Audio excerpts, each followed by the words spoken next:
Okay, I'm actually not sure if I just went live or if I've been live for a couple seconds, but I've been talking to myself, which is great. Um, yeah, this is just going to be kind of a nice, hopefully very relaxed and distracting stream. So I've got some expiring energy refills that I'd like to use. Since there's no battlegrounds, I will take that. What's up, Coon? How you doing, brother? Alright.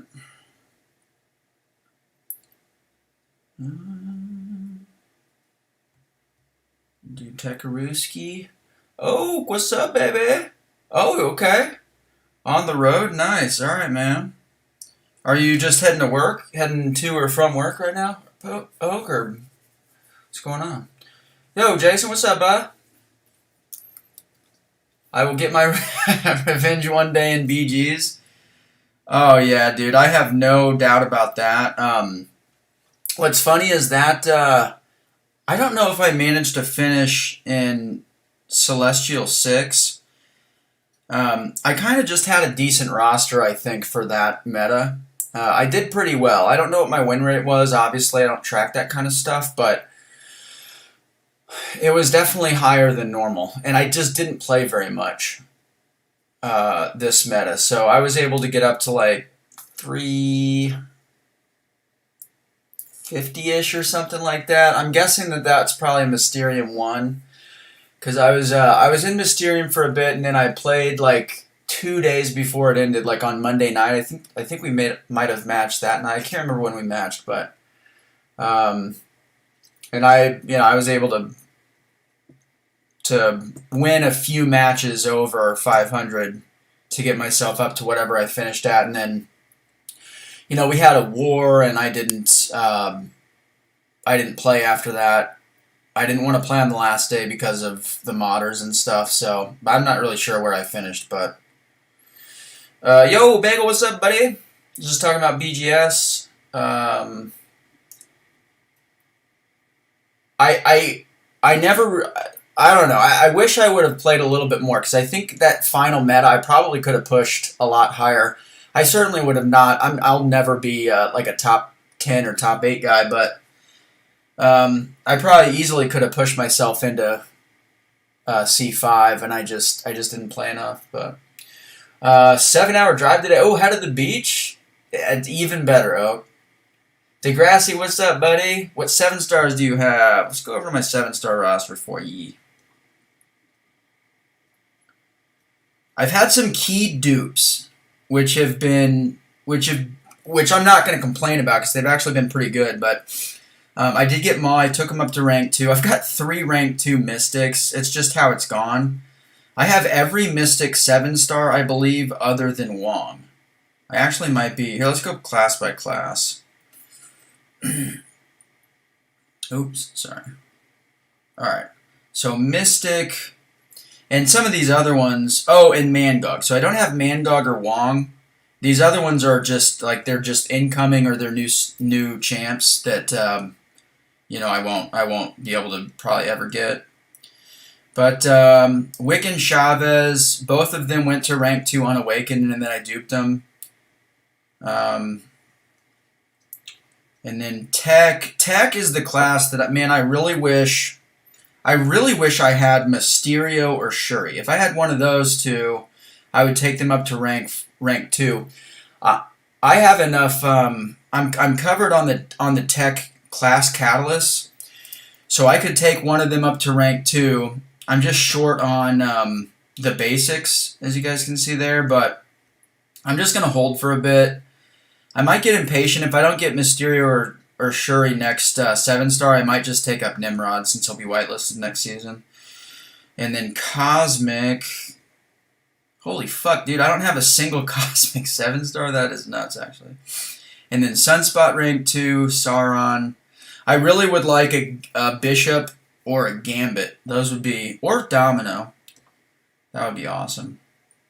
And then Elsa, Falcon, Hawkeye, Killmonger.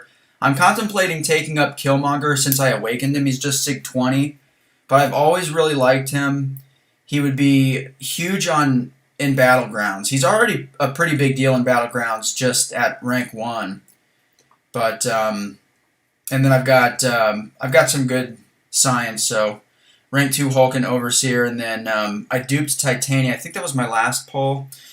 I would take her up to rank 2. The thing is with Titania, my preferred buff immune champ is Cassie, and I've got her at rank 5. And then, I've got a rank 2 Hulk, so I can just bring Surfer for, the buff immunity, like for war fights and stuff. So I don't really... Ranking up Titania would just be kind of redundant. So anyway, here's my my 7 stars. I haven't counted here. Let's count how many crystals I've opened. 1, 2, 3, 4, 5, 6, and then I've got 17. So I've opened 23. And I would say I've had some pretty good luck. I've been really fortunate. Yeah. Yo, Sumi, what's up, man? So last I looked in War, we had a lead 1-2, but they've cleared like 100 more fights than us. We know that if we don't die, then we'll win. But I don't know. Honestly, I'm doing this stream in part to try to keep myself busy, because typically what I do is I'll just obsessively click into the war map, and it's just too much stress for me. So I got plans out a little bit earlier today.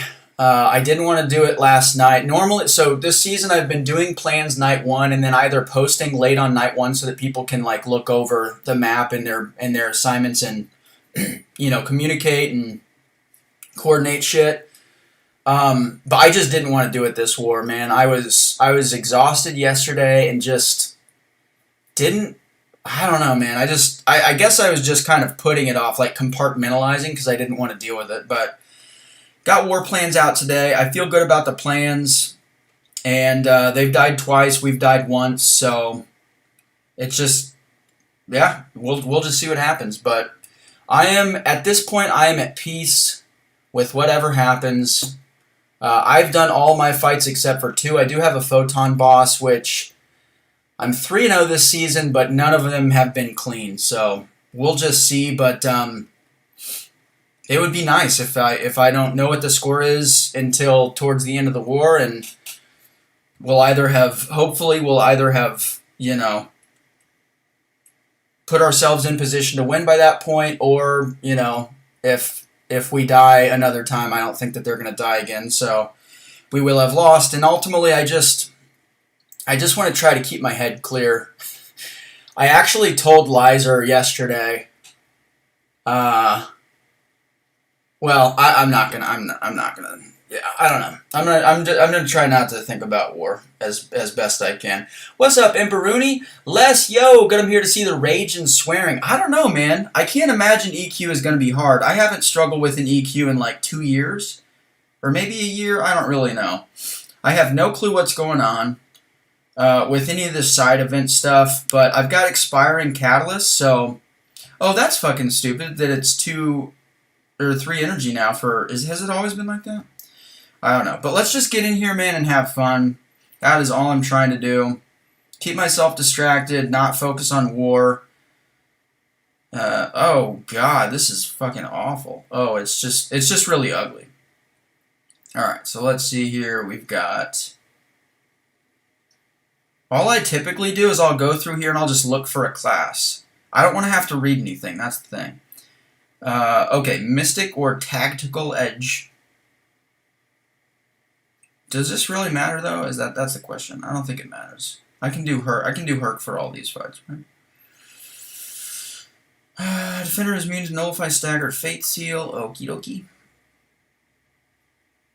Contagion, that's a bummer. Is struck where blocks and attacks 30% chance for poison debuff.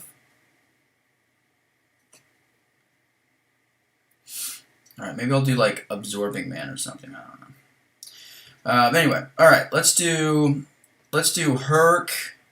Absorbing Man. We'll do I-Bomb Synergy for this guy. And then let's do... I guess like Wags maybe? I don't know. And... Oh shit, can I ascend another champ? Hold on. So for the ascension, I ascended... Oh, hell yeah, dude. Wait a minute. Use items. I ascended Magic, but then I was thinking for next season, we don't really know the details. I think it's going to have something to do with placebo stuff. So Quake wouldn't be great for that, but it's really just Magic and Quake are the two important ones. Here, we'll do that later. But okay, let's do Hulk just because he's immune to poison and he'll start Herc off a little bit ramped up. Jay Will, yo, what's up, baby? Oh, Jerky's in here. What's up, dude? Hope you're good, Jerkster. Liam, my boy, Law Burns, what's up, G? All right, you got the stairs. As long as you don't play like me, then you're good. Did you get your ass kicked this EQ, dude? Dude, I'm also super low on units. You'll see. So I can't actually explore this monthly EQ for. I'm gonna try to wait until the end of the off season so that I can buy the deal for units. I'm almost out of 30% boosts. I think I can last through the end of the season with them. But I've spent a lot of units this season on invulnerability boosts, which are like exorbitantly expensive. I spent this war yesterday. I spent 750 units to buy 2 of them because I needed 3 for this war. I used 2 this war already, and I just have 1 left for my last 2 fights. But yeah, dude, I've been getting fucking just my unit stash has been getting wrecked. All right, let's just pick a path, bro. Let's go up this one. Missed your vids? Thanks, man. Yeah, man, I really wanted to post war vids this season.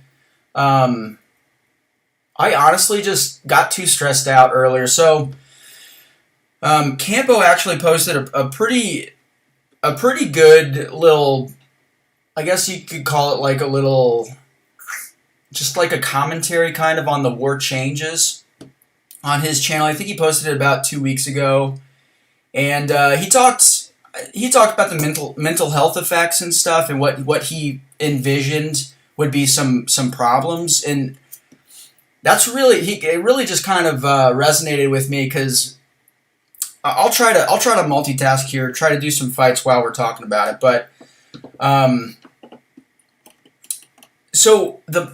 for me the problem has been, so first of all I planned 2 battle groups.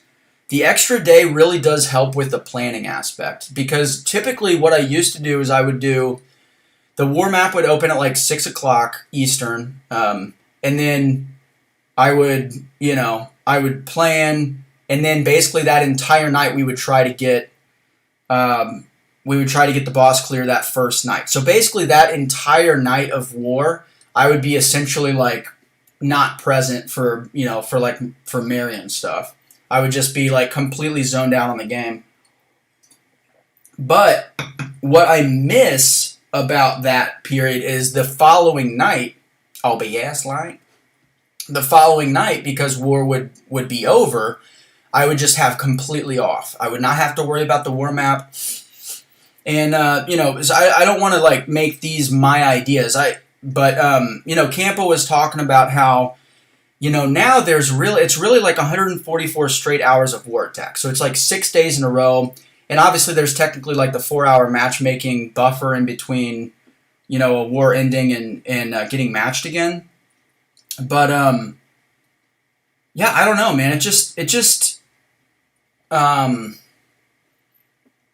don't know. It's really stressful for me because I struggle to like separate myself. What the fuck is that? I struggle to I'll start stressing myself out when I know that there's a war map up.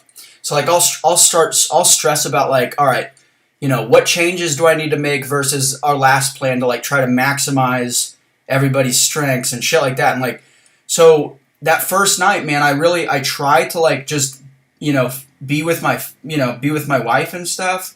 And then like when she goes to bed, which is usually like 11 or 11:30, and I stay up late. So I'll just plan after that, like on my own time, and I'll usually plan. It'll take like an hour or two, and then I'll just post in the morning usually. So that part is nice, but it sucks to like think about war all the time. Like it's 6 days without a fucking break or a breather. So that part is really tough. But yeah. So anyway, I just honestly like so the other part of the whole stress factor for me is we've been having a decent season. We're third right now. I know we're gonna have a really brutal last week of the season. I think we're gonna go. We matched Salty this war, and I'm pretty sure we're gonna match Noon next war, and then GT the following war. So it's just gonna be literally like the most brutal possible finale. But like,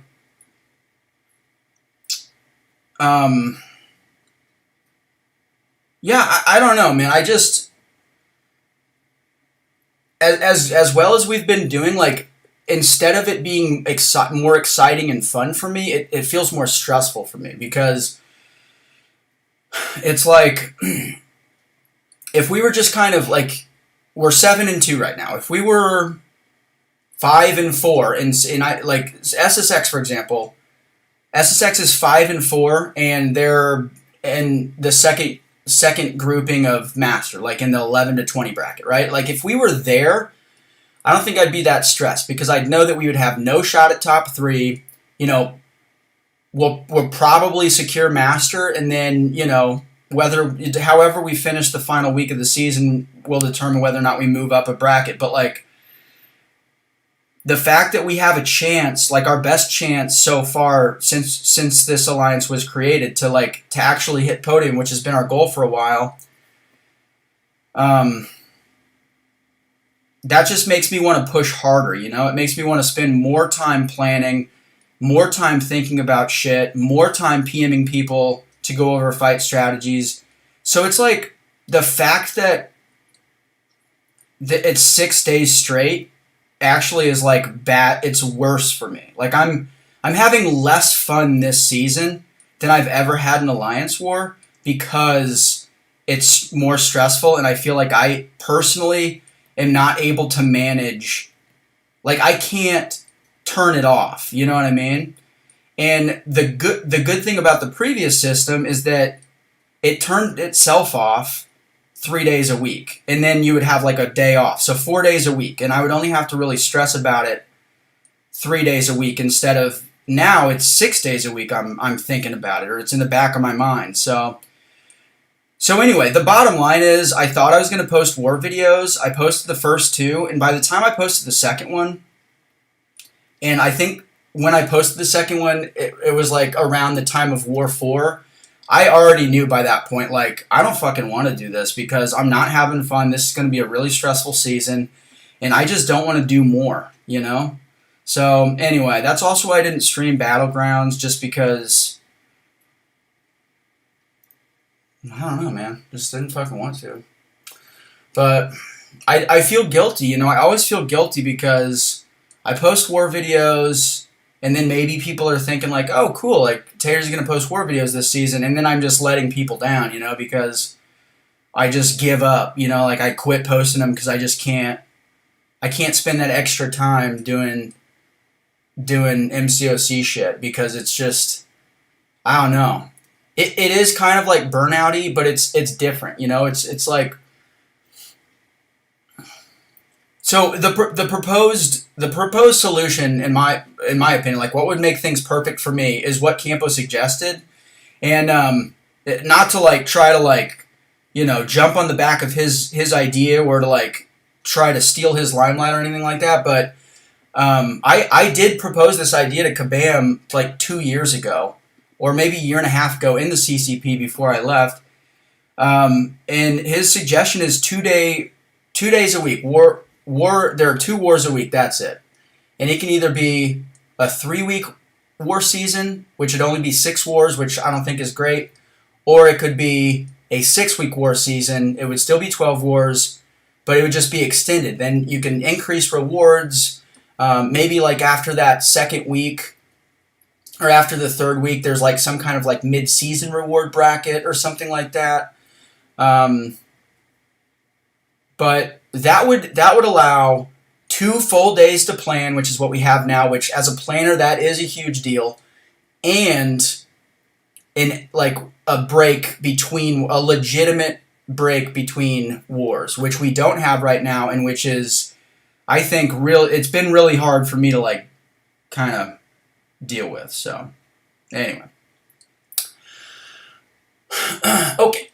The advantage, or the waiting and checking of wars, by far the worst part. Stretching that period to 2 days just lengthens the dread and stress. Yeah, 100%, man. That's why I stepped down from high-tier BGs with real-life issues and lack of general enjoyment I once had, plus the stress of Masters Wars. Became too much, something had to go. Yeah, man, I feel you.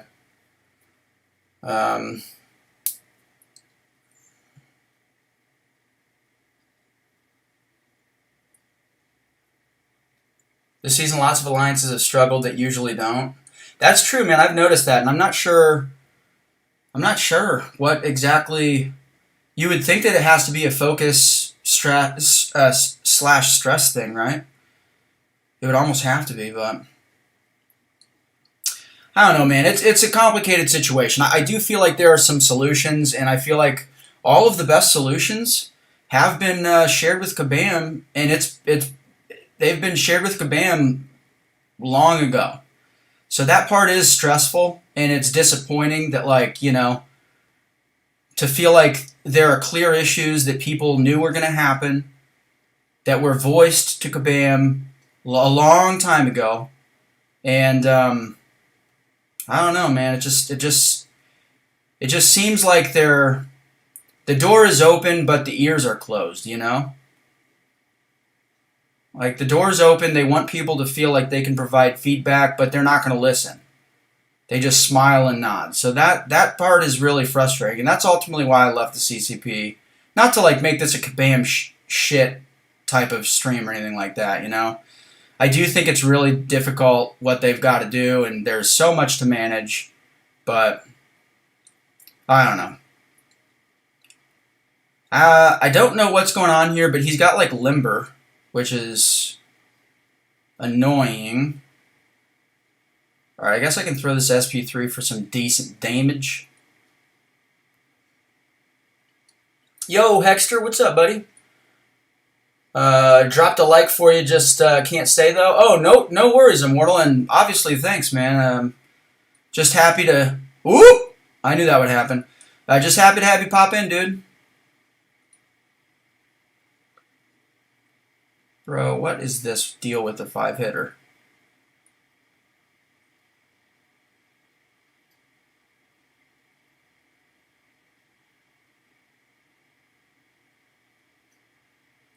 That's another thing, dude, that I just thought of, because Oak, you were talking about a lot of top alliances have struggled quite a bit this season. So, like, DSVG and, like, you know, I think Law is in here. He's still in DSVG, I think. But, yeah, I feel like this actually, like, this format, the 2-day plan... So the 2-day thing was specifically for planners. And you guys still do pod planning, right? So I feel like this would actually complicate pod planning. This would make it harder to pod plan. Oh, you're an SSX now? Oh, okay, gotcha. I gotcha. Well, anyway, you know, I've seen that DSVG got off to a rough start. I think that they've picked it up a little bit since their start. I think that they're in Master in the second bracket, but that would be, I feel like that would be even harder. And pod planning, I feel like, is already really complicated because you have so many people, you know, that are kind of needed to chat and discuss things between them. 2-day attack would actually make that a lot harder. So, man, I don't know. But it's a complicated situation. I do feel like there are solutions, and I do think that those solutions have been offered to Kabam, and I just don't think that they're really interested in listening. which is disappointing, but, you know, whether they like it or not, it's to be expected because that's kind of what they've established.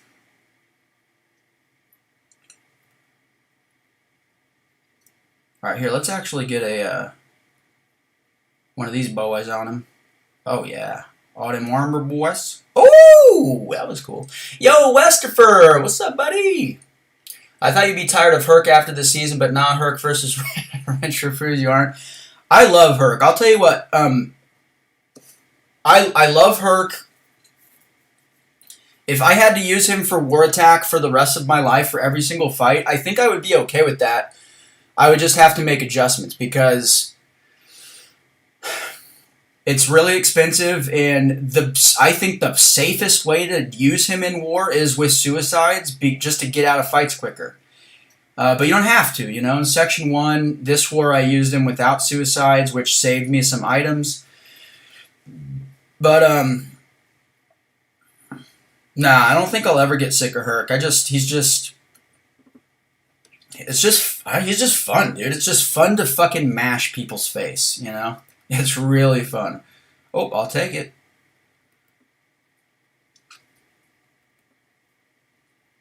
Also, he's just the fastest to quest, and I'm not doing this because I want to, you know? I'm doing this because, number one, it's something to do, but also, you know, it would be really stupid of me to not do event quest. Am I going to make it? Oh, shit. Yo, Tommy, what's up, man? Ooh, Rye, what's up, Rye? I really appreciated Vega's video on why I left CCP. Shows that Kabam isn't using the program the way they probably should. Yeah, it's funny because I felt pretty similar, you know? I mean, I don't know. I just, the thing is that we just don't know really what discussions are had behind closed doors, like at Kabam, you know? Like, I do want to think that they consider our opinions. And here's another issue with the CCP, and this is just a fact, is if I was Kabam, CCP kind of gets spammed, you know? It's very much like a line chat, you know? There are people in the CCP that just spam their voice because for whatever reason, you know, and could be psychological reasons. I'm not going to like get into like the psychology of it, but like if I was a Kabam person and I wanted to like scour the CCP Discord for ideas, that would be hard to do because it's a lot of shit to slog through because you've got, you know, some very, very opinionated voices that often seem like they just want to say something so that people see their IGN and shit in there. And so I don't know. It's a tough task. I think I don't know, man. I don't know. I almost feel like the CCP has grown too much. They've let too many people in. And really, it's almost like, so if I open my phone and I see that there are like 700 line messages and I don't see that I'm tagged in a chat, I just fucking swipe it and mark it as read. You know, I'm not going to scroll through all that shit. And I feel like that's probably what happens with a lot of the CCP Discord chats. You know, because like I said, I mean, you've just got people in there that they just want to be seen.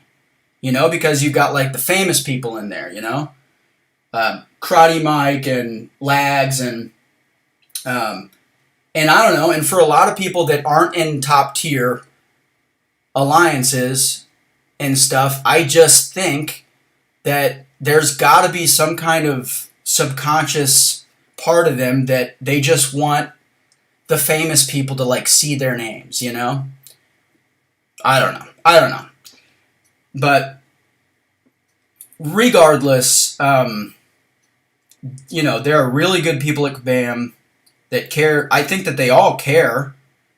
And I think that, they all want, obviously, to be a part of an amazing game, and they want to improve the game. And I just think that there are some sides that we can't see because, they're not going to disclose every single decision that they make, which I think is fair.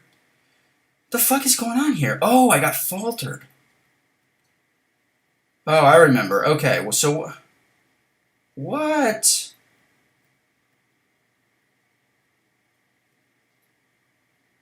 But anyway, yeah, the CCP is just kind of a mess, honestly. Like, there are good people in there with good ideas.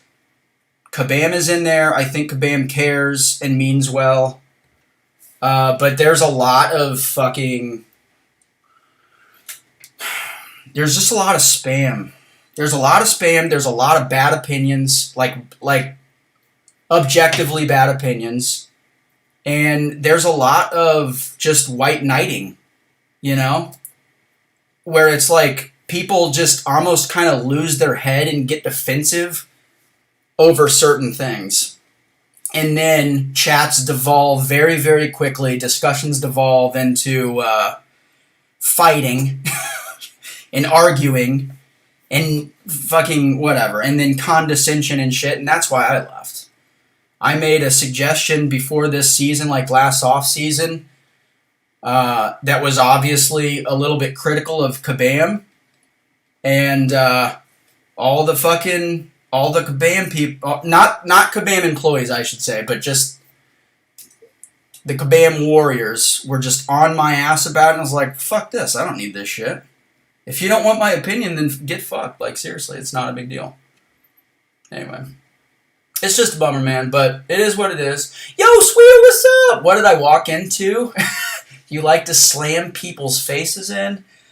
I really do. I've got a rage issue.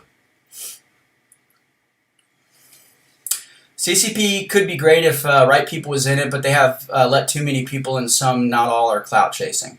Yeah, that's a good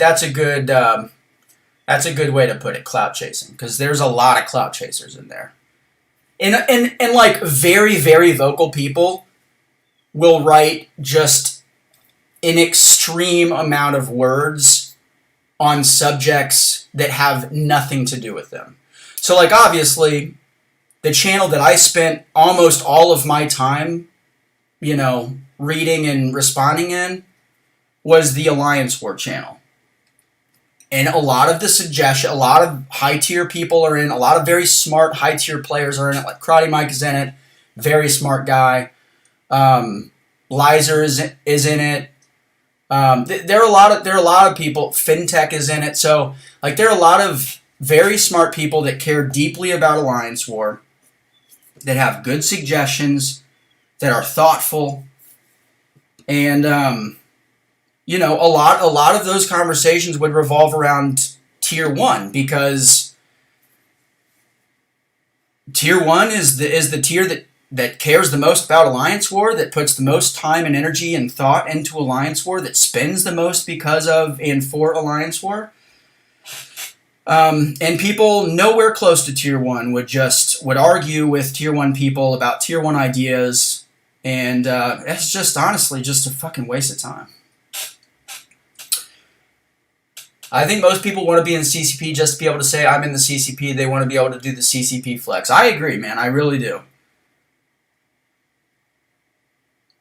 And I think that a lot of people want to be in there because they want to see kind of how things are operated behind the scenes. The thing is that, there's like this misconception that the CCP is this like cool kids club where, everybody's best friends with Kabam, and you've got like the golden voice to like change Kabam's minds in there and stuff. And if Kabam doesn't change something, it's because the CCP members are all, Kabam licking fucking ass lickers and shit. And that's just not the case. A lot of people in there are Kabam ass lickers, I will say that. But no, a lot of times things that are like bad decisions that Kabam has made have been,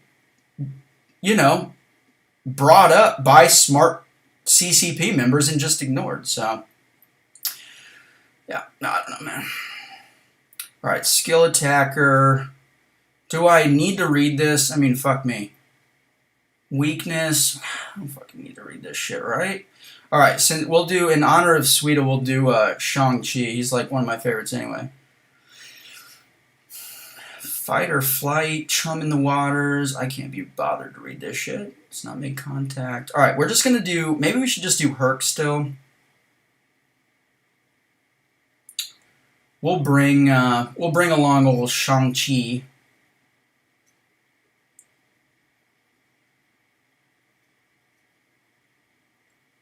Okay, let's get rid of these guys. We can bring Mr. Chi in here. And maybe Kingpin? I mean, I don't know. We can drop Hulk, and then maybe we'll bring Hood just so we can minimize the damage loss from... Ooh, what the fuck am I doing? I don't know. We're winging it. Yo, Brian. What's up, baby? Last thing I'd ever flex about is being in the CCP. I'm there for any other reason than anyone could possibly think of. Yeah, for sure. I think it's pretty... Yo, Lefty, what's up? I think it's pretty apparent to people that are... I don't know. I have so many opinions, and I just feel like there's probably not much benefit for me to, like, express all of them, you know?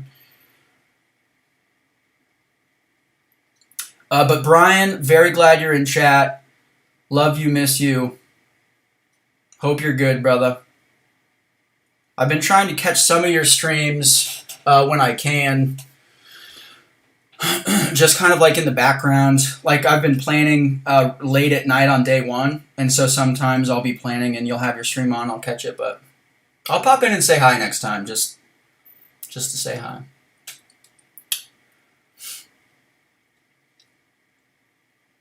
That and people get high off of finding out information first. Everyone likes to be in the know. Yeah, I guess that's true.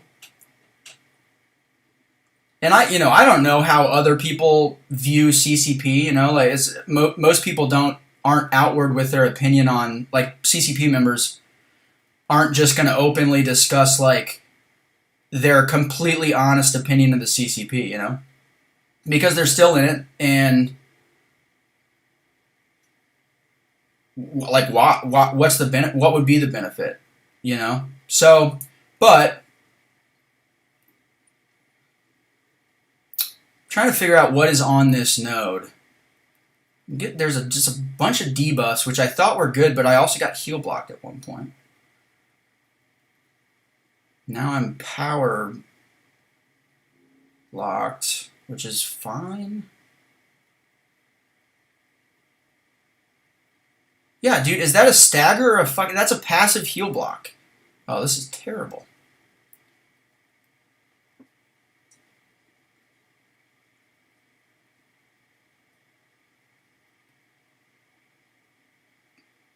Alright, fuck you.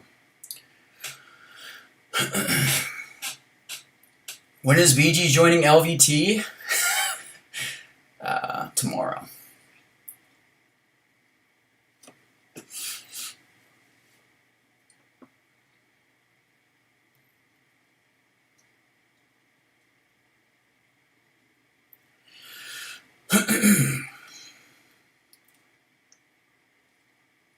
Yeah, but there's a lot that needs to be changed still with Alliance War.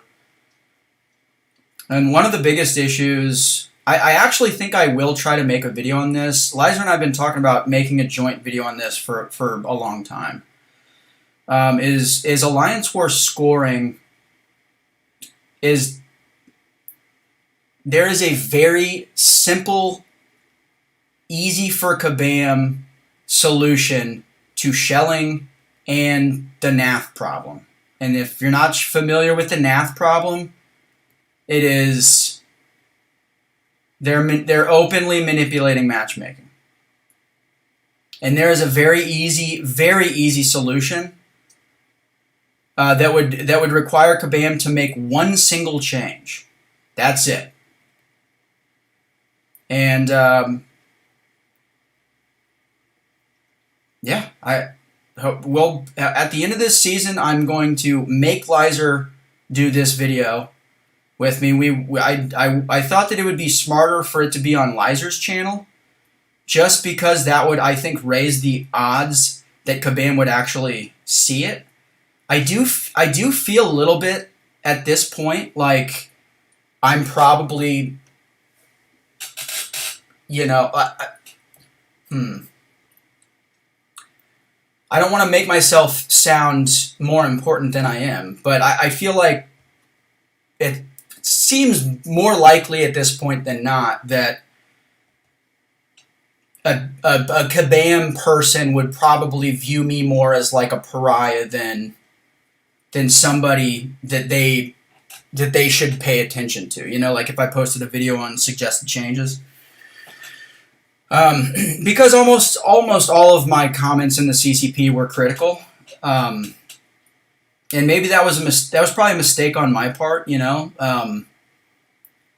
if something's working and there's no reason to be critical, I just didn't see any need to throw my voice in the ring, because there are so many voices in the CCP that are very complimentary of Kabam all the time. And so why would I bother? You know, that it's not like they need my compliments, but maybe in hindsight it would have been smart to throw in some compliments so that my criticisms maybe would be viewed more authentically, you know, instead of maybe seeing me as somebody that only complains about things. But yeah, very easy solution that would drop alliances like XK9 dramatically. They wouldn't be able to shell their way into the top 10. It would drop NAF dramatically, an alliance that dies, 18 times a war, and by virtue of taking advantage of something that they're not supposed to be able to, are in a very good spot to finish third, especially with a brutal scheduling matchmaking system, pitting the top 3 alliances or the top 4 alliances against each other again for the last week of the season. All rematches, it's going to happen. So I'll put a video out on that, or I'll have Lizer do it on her channel to try to trick some Kabam people into watching it. And then they'll hear me and they'll be like, oh, fuck, we just got tatered. So, you're supposed to use a skill champ here? Yeah! Alright, here, we'll use old Kangpin. Here, yo, what's up, Alberto? Remove boost from AW, that's my wish. So it won't be that. It has to do with their scoring, how they're scoring things. And there's just a single change. It's actually technically, it's a single concept, they would have to adjust the scoring for, I think, 2 categories. Maybe 3, I can't remember, but it would be very easy. And by the way, we have a spreadsheet that used last season as a proof of concept. So basically we had the actual scoring from last season, and then it also has what the scoring would have been last season with the proposed change in place, and it's just fucking night and day. It's a perfect solution, and it would be the easiest thing to program. So like one of the things with Kabam that we've always kind of been told on like the forums is when players are asking for a sweeping change to something, the Kabam stance is always, this is a very complicated change, this would require a lot of programming and shit like that, which I believe them when they say that shit. So I understand that. I don't think that they're making that up and hiding behind that all the time. But if you can present a perfect solution to something that solves the 2 most glaring issues in Alliance War for the last several seasons, and that Kabam has supposedly taken a strong interest in trying to find a solution to shelling, and you can make that solution something that they can just tweak something that already exists in their system instead of overhauling the system entirely, how can you say no? But here's the thing.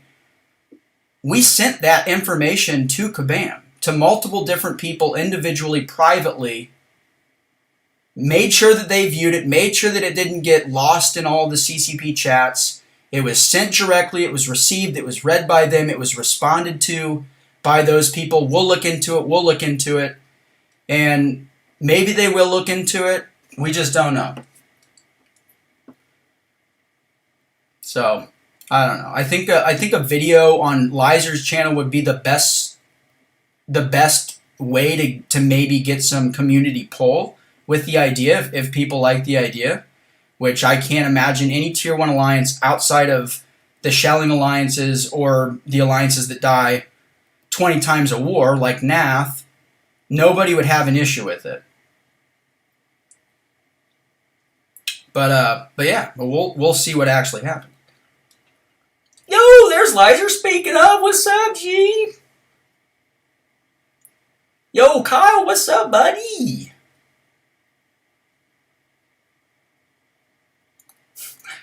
Nath is amazing. We just never see how awesome they are with any of us. When any of us play them. Yeah, no, for sure, man. Yo, Brett, miss you so much, bro. Thanks for popping in, Bredsky. Hope it's a relegation system. No, it's purely a scoring system. It's a scoring system in war. So there are 5 scoring categories currently. Maybe I should pull out the spreadsheet now and just kind of go over it with you guys, and then I'll harangue Lizer to still make that video so that it's shareable and people can actually see it. But yeah, maybe we'll go over the idea just so you guys can get the special inside look at this idea, because I do think it's a perfect option. Now, the relegation system is something that I also recommended to Kabam 2 years ago, and I think that would be a very, very good new system for bracketing Alliance War. But if that's too much, I do get the sense that would be too much for Kabam to undertake without, having to overhaul things and presumably ruining Alliance War for like 3 months or something. So to make it easy on them, they could just do this one change that would basically just fix shelling and matchmaking manipulation. And then you would have a system that awards alliances that don't shell and that die the fewest. You still get rewards for winning wars, obviously, because that is important. And it doesn't necessarily, it doesn't heavily penalize you for losing, rematch wars. So, for example, this season there have been the 4 best alliances, without question, and in order, have been Salty, GT40, us, and Noon. And Noon has a case, that they could argue with that because they beat GT40. And the last few wars, they've been very good. They've been back to, form, which is great. But the first half of the season, they struggled so much, despite winning, that we have, a 20-death lead on them. So because of that, for me, there's no way to argue that they've been better than us. Now, none of this matters. I'm just trying to make a point. If you accept that we're the 3rd best alliance this season, which we are, we're 3rd in game. We've only lost to 2 alliances, and those alliances are the 2 best alliances, and we have a significant attack bonus lead on any other alliance in Master. So we're dead set on 3rd in attack bonuses, we're 3rd in points, and we're 7-2 with our 2 losses being to the 2 better alliances. I heard about that, Sweden. That is really unfortunate. But, okay, if you accept that we've been the 3rd best alliance, here's what's going to happen for us the last 3 wars of the season. We beat Noon, we lost to Salty, we lost to GT40. We've rematched Salty this war. Let's just say that we lose, right? Out of respect for them, who knows what's going to happen, but just to prove this point, let's just say that we lose this war. Okay, that we dropped to 3 losses. Next war, we're going to match Noon. Let's just say that we beat Noon. All right, that drops into 3 losses. And then the final war, because we're really lucky and we matched GT40 in War 6, we're going to match GT40 again. So we could finish this season 8-4 with only one loss with only having lost to the two best alliances in the world. But because of the rematch system, we lose to both of those alliances twice. We finish 8-4, and then an alliance like Noon or Nath or AF could sneak into that third spot because they have one fewer loss than us. And for like Nath especially, they are in the driver's seat to do that. They are, if we lose twice in our last 3 wars, and if Noon loses twice in their last 3 wars, Nath will finish in third. Despite not matching any good alliances, averaging 17 deaths a war, they'll end up finishing in third purely because they'll have fewer losses than us. And if you think that's fair, you're just fucking on crack. You know? So, to me, that should be evidence that this system is not fucking fair. And you could argue, well, how about you just beat Salty in GT40? And I would say to that would be great, but if they're just better alliances than we are, which they are currently, and our only losses on the season are to those two, but we beat everybody else and we're third in the game and attack bonuses, then we are the third best alliance, and this system wouldn't let us get third because it's so fucking broken. So, yeah. All right, let's pull up that little idea here because I do want to pull that up. All right, proposed AW scoring change. All right, hold on. Let me clear out some shit that you guys don't need to see on my so I can flop over to desktop view. All right, window? Nope. Desktop? Yes. All right. All right, hopefully this works. Hopefully you guys can see my screen. I guess I could wait like 20 seconds to see what shows up here. All right, so we'll just jump over here. Let me actually just hang on for just a second, just to wait to see if this, if I have this lined up correctly, and then I think I do, but.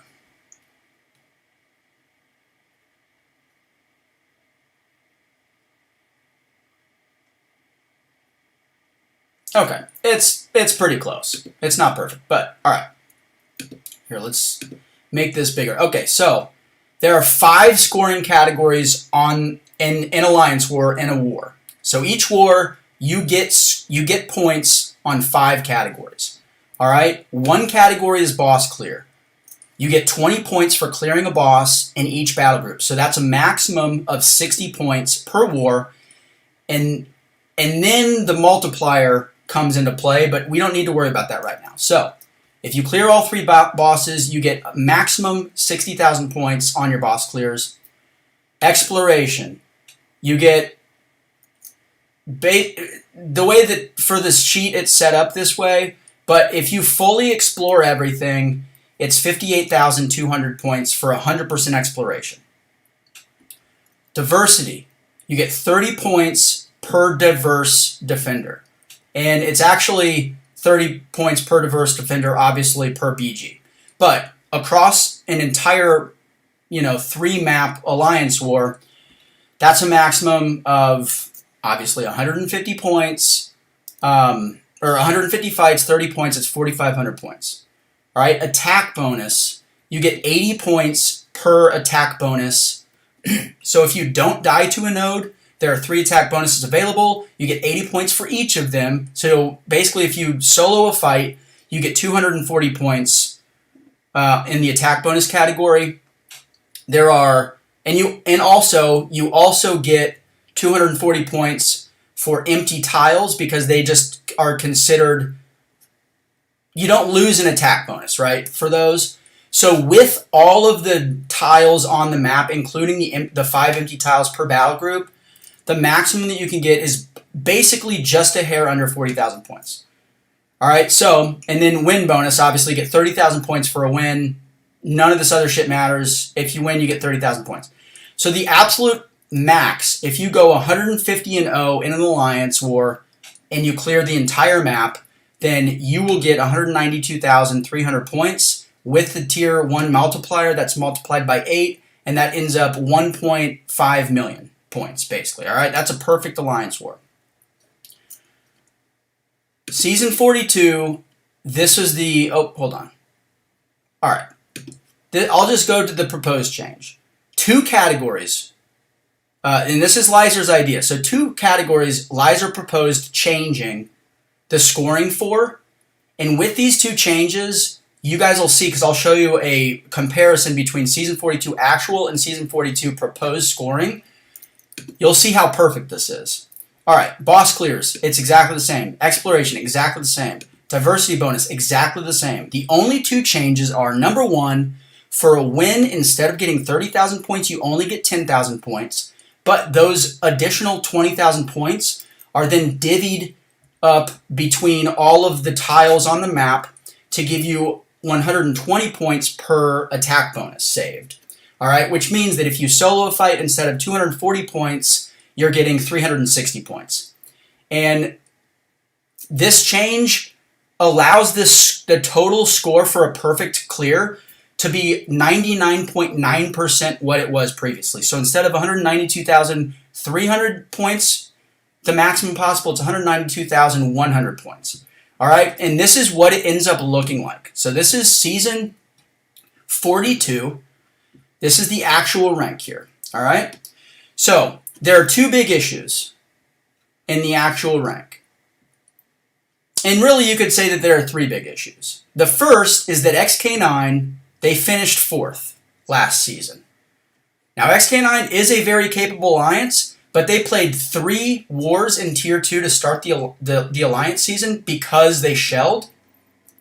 And they only had to play 8 wars against Tier 1 competition.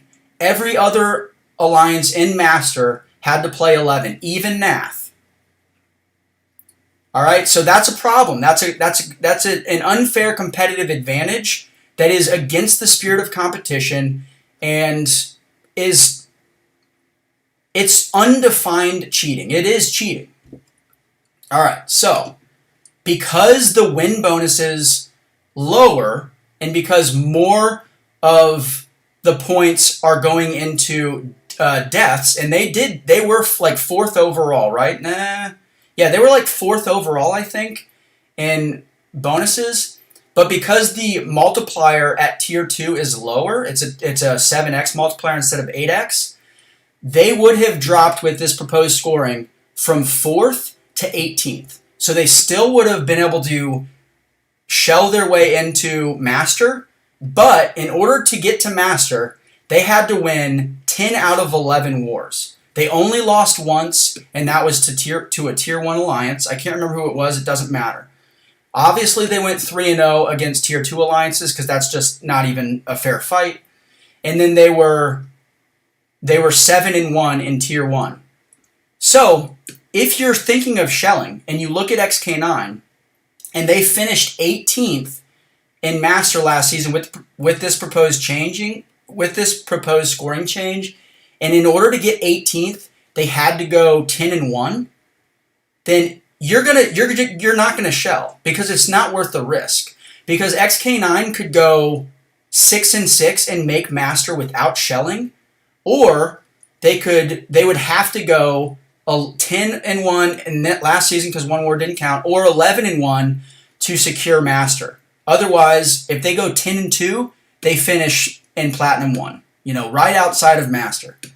So that fixes shelling. Shelling is gone because you can't shell and make Master. It's just not worth the risk. The other issue, right, is Nath and F and G. So Nath finished 10th, which means that they finished in the first bracket, in that top 10 bracket in Master. and they averaged 14 deaths a war. So if you look through here, these are all the alliances that finished in Master. Only, 6 of them finished with more than 10 deaths on average. And Nath finished with the most of any alliance. They died almost 150 times, and they finished above alliances like PBT, who averaged 5.5 fewer deaths per war than they did. That's not fair. All right, and then like you've got F&G, right? F&G, I don't have anything against F&G. I don't think that they're manipulating anything with matchmaking like Nath is, but they're not the 11th best alliance in the world, you know? They're a borderline Master alliance. They're right on that line between Platinum 1 and Master. And that's fine, and they're fine with that. They play honestly, so good for those guys, you know? But this system would have them barely sneaking into Master, which is where they belong. And then, more importantly, in my opinion, is alliances that earned their bracket but got screwed out of it because of shelling the matchmaking system and, you know, Nath being able to manipulate who they match. Those alliances get rewarded for dying fewer times, right? So look, obviously LVT would get rewarded, and it just so happens that we would have the biggest reward. That's not a bias. We were a top 5 alliance last season. We were second in attack bonuses, right? And we finished not in the first bracket in Master. We finished in the second bracket in Master. We finished 12th overall because our schedule was like the second hardest of any alliance in the world. All right, so we would have moved up from 12 to 8 because wins still do matter. But if you look at death averages, GT, they finished first. They had the lowest average. We finished second, we finished 12th overall, but we had the second lowest average, right? And then DSVG, they were third in deaths. They finished second overall, and Salty finished third, and blah, blah, blah. But you have an alliance like JA, right? They finished behind us. They finished in 13th, and they were one of the 5 best alliances. They only died 4.5 times per war. Noon, they finished 14th. Now, you know, unfortunately, Noon in this new system still would have missed that top 10 bracket, but they still are rewarded more for the fact that they were consistently good at not dying, even though JA, Noon, LVT, Salty all had really fucking hard schedules. Because once you get to the top, you're matching the top alliances all the time, unless you're Nath and you're manipulating matchmaking. So this system would be a very easy change. It's perfect. It doesn't eliminate win bonuses because wins are still important. And you guys can see every single alliance moves up other than ISO, who also shelled, and Nath, who manipulate matchmaking, XK9, who shell, and F&G, who would not argue that they deserve to be the 11th best alliance in war, because they're not. They know that.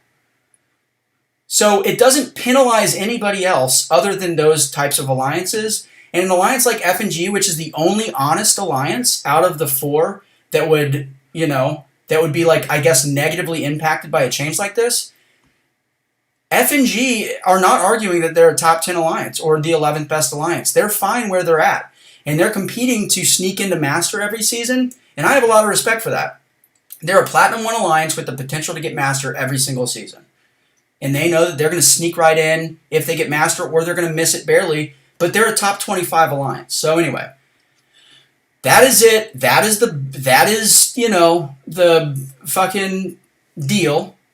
And it's a perfect system. It's an easy switch for Kabam. And if they made this change, Alliance War would be a lot better. People would be a lot more excited because they wouldn't be so frustrated with an alliance like Nath cheating, or alliances like XK9 and, you know, and ISO shelling and all that shit. There's no downside is the whole point. There's just no downside. So hopefully they do it. I don't know that they will. Like I said, this idea was given, and that spreadsheet was given directly to Kabam employees by Lizer, multiple of them, so that it couldn't get ignored. And yeah, we'll just fucking see what happens, man.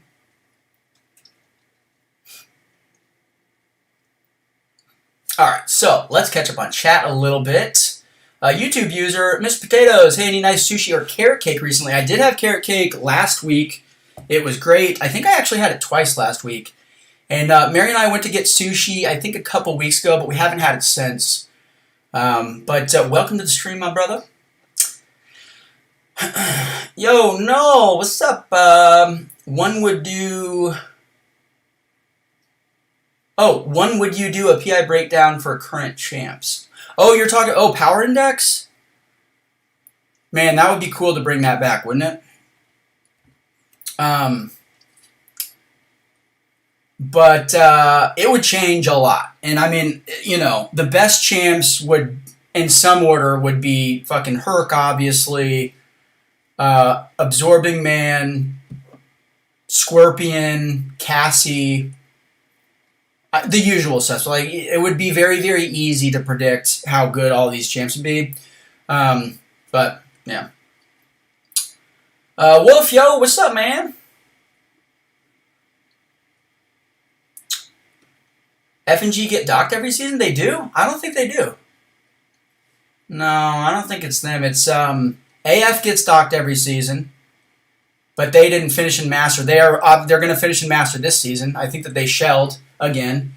They just shell. F&G or AF just shells. They used to be MIBR, so they just shell back and forth. They get docked every season. They're probably the worst alliance. But XK9 bothers me the most because they're actually good. That's the thing. So AF is not great, right? They're going to average close to 10 deaths a war, and they cheat, and they shell. So fuck those guys, obviously. But top master alliances can beat AF. XK9 bothers me more because they are probably a bona fide top 10 alliance in terms of skill, planning, knowledge. They're a good alliance. They don't need to fucking shell, but they do it so that they can avoid all the good alliances until the end of the season, and they can just coast their way into top 10. And that's fucking bullshit. And this, you know, the proposed scoring change would fix that. I guarantee you they would not shell, because the risk would be that they have to win 11 of 12 wars every season just to barely sneak into Master. It's not worth it. They would just stick with their alliance. They would try to go 7-5 to get into the top 10, and they are capable, you know, every season or so to compete for a top 3 spot. So it would be nice if they did that.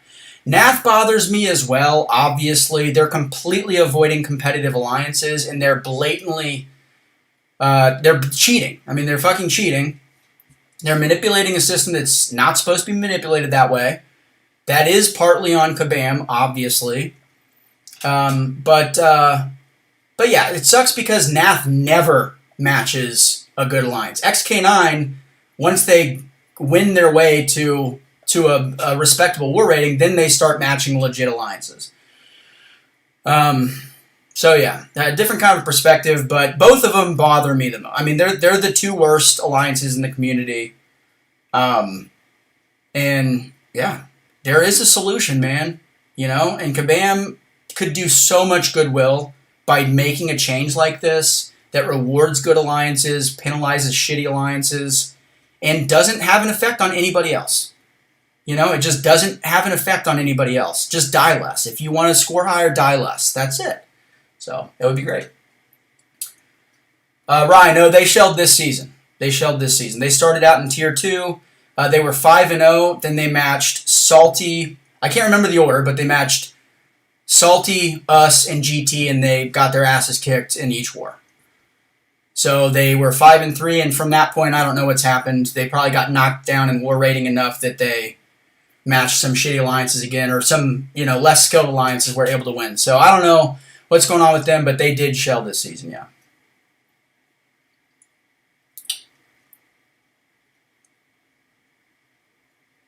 Yo, Shrimpski! Nath puts out that big that big cuck energy. They sure as fuck do, dude. Yo, Dab, what's up, man? Hey, you should actually rewind a little bit. I just kind of went over proposed scoring change that Lizer came up with, and I did the numbers for just to kind of test it out and provide a proof of concept, and it's perfect. And yeah. All right, let's get into some more EQ. The longer we stream, the better, because I don't want to look at the war map until somebody tags me that I have to fight the boss, which I don't want to do either, but... Yeah, right, they have X dash K9, they have X dot K9, they have X plus K9, and do they have another one? I can't remember, but they have at least 3 that they just cycle through. And this season, they're the X dot. Scoring change for Alliance War. Okay, let's slap this bitch on, and let's do probably Shang-Chi. I've forgotten everything about this quest.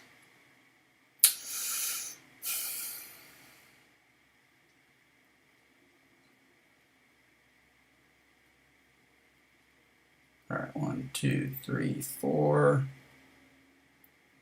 Oh, you know what? I don't want to stun him, actually.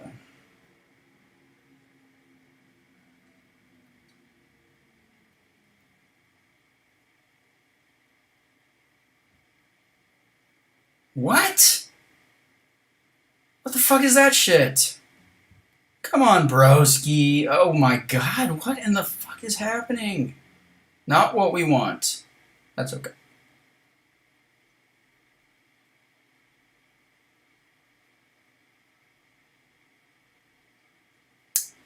That's slightly annoying.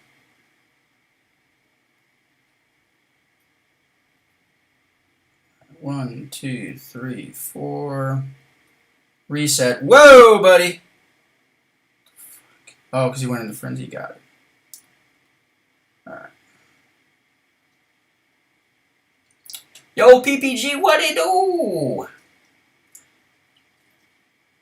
ISO has 100 fights down, 3 deaths to us at the moment. That's not bad. PPG, I actually do not know. I have not looked at the war map. I'm not going to say what the score was earlier because I don't want to think about it. I don't want to jinx it. We will see.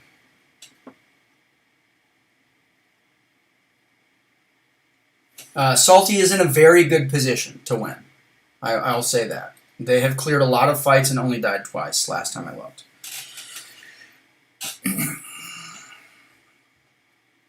Alright, let's go Tekaruski.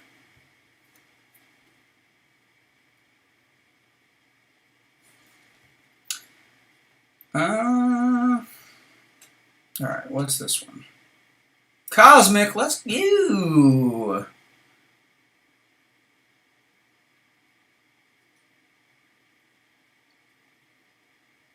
Alright, whatever. We don't need to read anything. We're just going to herk it, obviously. Let's make sure. We might need to bring Odin. Sometimes they do that shit where you have to have a bunch of buffs on you. Crouching stun. Yeah, it doesn't look like it. Alright, let's do... We'll bring in Odin just because. So let's drop this guy, this guy, this guy. Can bring that guy. Bring little Odie in here just in case I missed something that I don't want to read. Tiny Odie, and then maybe Heimdinger? Wait, actually, let's do this. Let's drop him, and we'll bring in Fury and Deadpool just to kind of keep us topped off, because I don't want to have to use anybody else or read.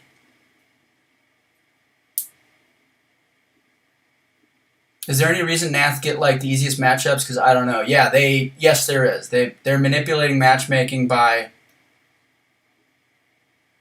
Don't say how they're doing it. All right.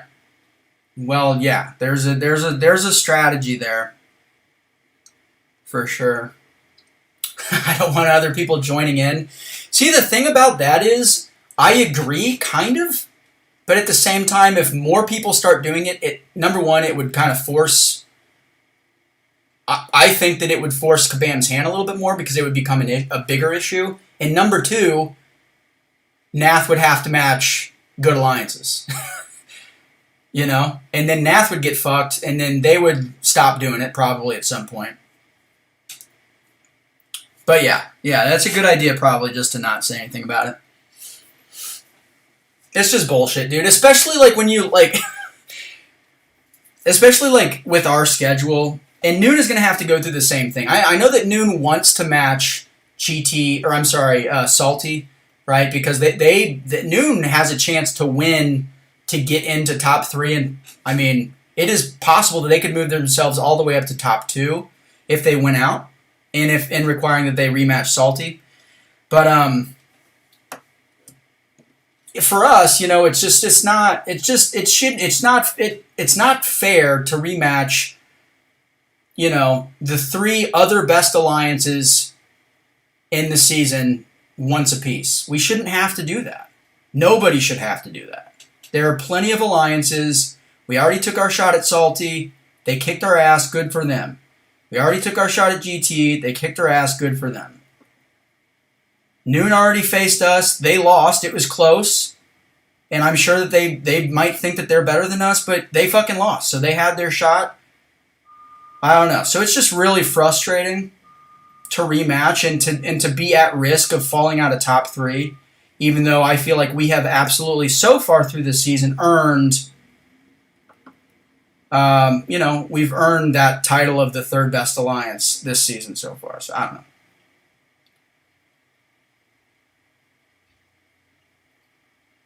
And if we end up not finishing 3rd, I hope that Nath gets 3rd. Because at least then people will be like, all right, this system fucking sucks. We really got to do something about it. I hate Nath. I think what they're doing is totally shitty. But, you know, it's not gonna get fixed unless Kabam actually takes it seriously. Yo, Zarafa, what's up, buddy? If everybody's doing it, then nobody's doing it. That's the thing. I mean, first of all, it is risky what they're doing. They missed a match last season because of it, which is great. That's poetic justice. Fuck those guys. I don't know. They still finished in the top 10, dude. That's what's fucked about it. Or wait, was that the war that got canceled? Did they get that lucky? Holy fuck! I think that they did actually get that lucky. Hold on, let me look. They did. It was the war that got canceled, dude. It was the war that they missed a match. That is bullshit. God, I fucking hate those losers. Yeah, TCN, you guys have been the 4th best alliance by attack bonuses lost.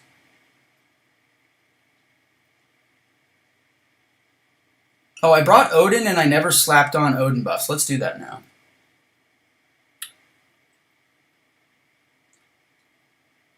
Dude, Zarafa, yeah, super pumped to see you up there, man. That's going to be awesome.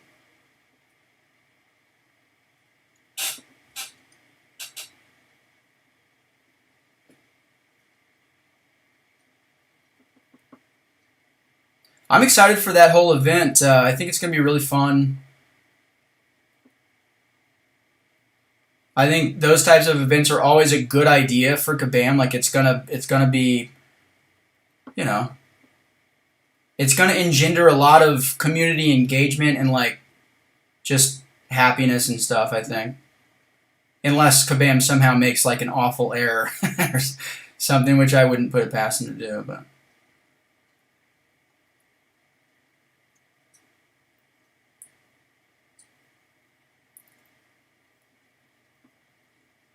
Damn, bro, this guy tanky with them armors.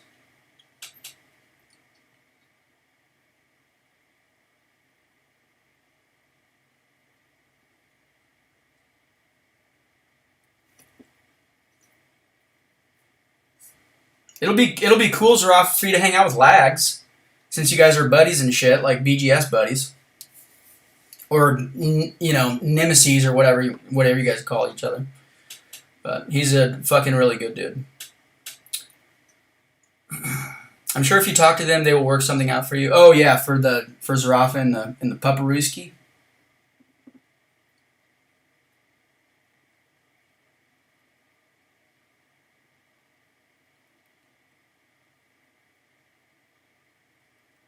This AI is like knows about my infuriate. Look at this shit.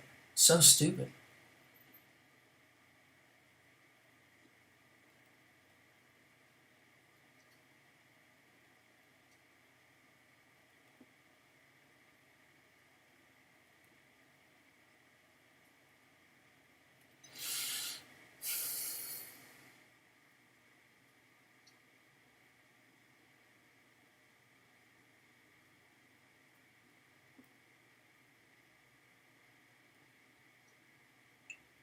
You fucking ass. You Safa, what's up, baby? I know you're going to Vancouver. That's gonna be awesome, dude. Are you gonna do a vlog? You should do a vlog, you Safa. Vlog the trip and then post a video to your channel.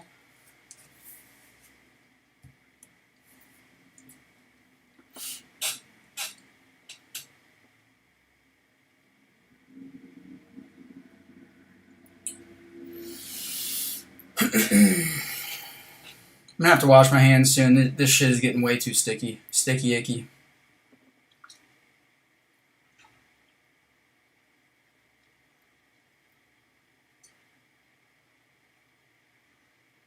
Whoa.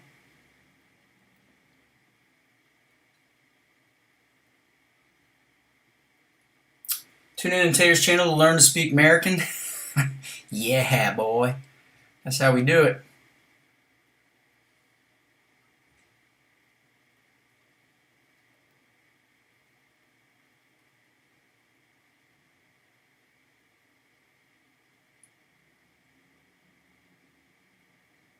That was a nice, juicy, heavy tack, or SB2, I mean. Alright, I gotta wash the hands real quick, because they're just way too sticky for me. Alright, I'll be, oh, OBS Lang, what's up? How long you been up there? OBS Lang. You trying to get smacked, bro? Alright, I'll be right back.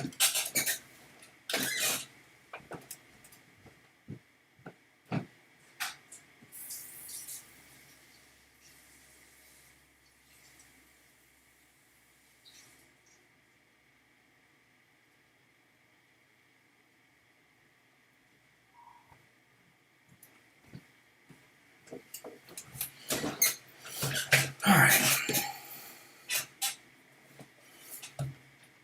God, this lighting sitch is just awful, dude. It makes my face look so red and my head look so white. Fucking nuts.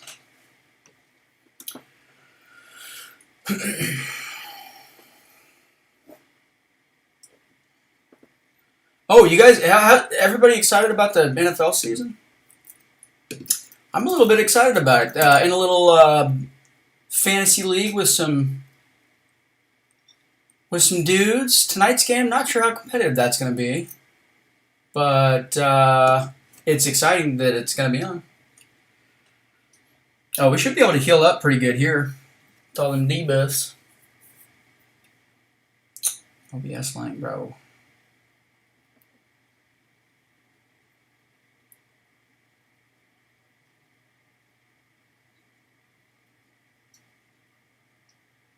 Is OBS League still fucking being an anus?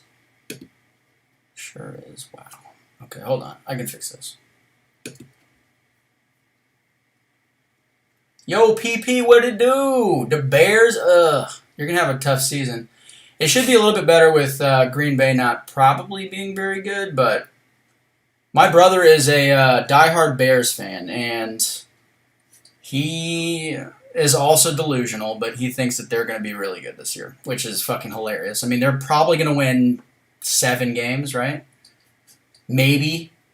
Probably maybe 6 games. I would say that they're probably going to win 6 games. I don't know what the over-under for them is, but I would be pretty surprised if they like made it to the playoffs or something.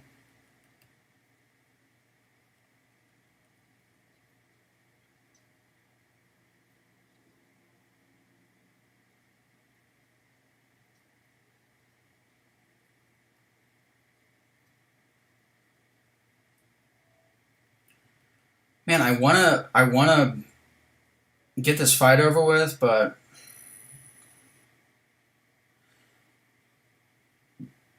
I want to bait his SP2 or his SP1s. I mean,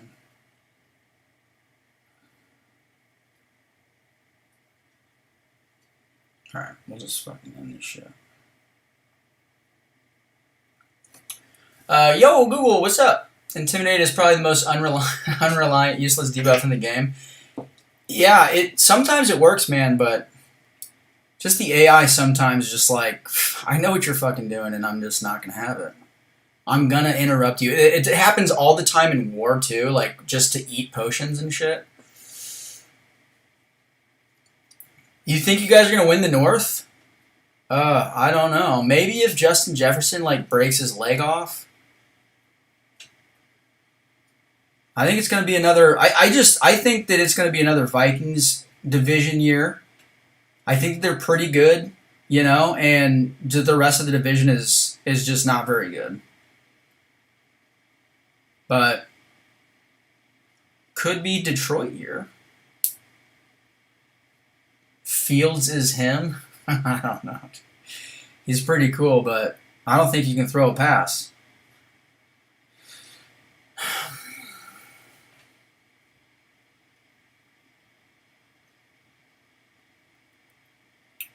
But I know from my brother that Bears fans are just delusional regardless. So you're probably not even serious, and if you are, it's not your fault. It's just because your brain is all fucky about the Bears, you know? When it comes to every other thing, you're probably like a super rational person, and then it's like, yeah, the Bears are going to win 12 games. It's like, what? Oh, okay. Sure, bud. All right.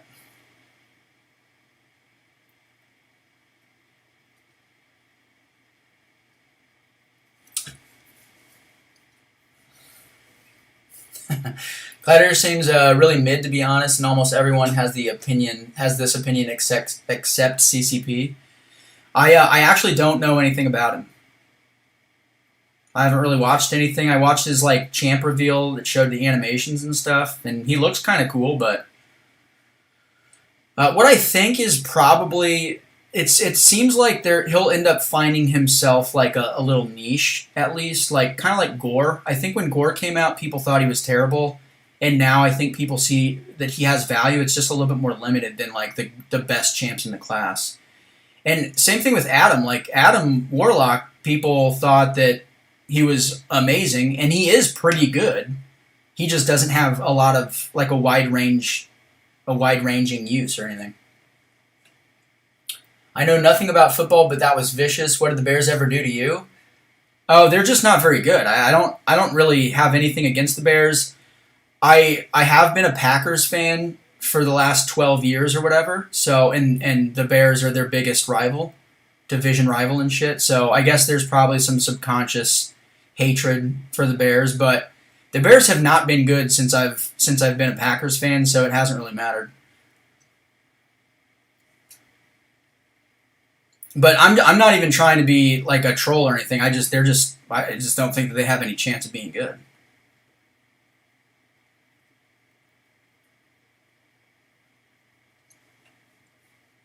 If his brother is a diehard Bears fan, I understand his statement. Yeah. Plus the old broski's just kind of a doofus, you know. I went over to his house. He lives pretty close to us. I went over to his house a couple weekends ago. We were just doing he's like he's always fucking doing gaming shit. So like he's got every fucking game system. He's got like his VR and all that shit and stuff, and I'm still on like an old PS4. So he got his PS5 and shit, and he was like, "Hey, you should come over." And so we did like VR and just hung out and shit all day. But yeah, he was like, what do you think about how you feel about the Bears season this season? I was like, I don't know. He was like, I actually think that they're going to be pretty good this year. It's like, why do you think that? It's like, I don't know, man. I just think Justin Fields is awesome. Basically exactly what you said.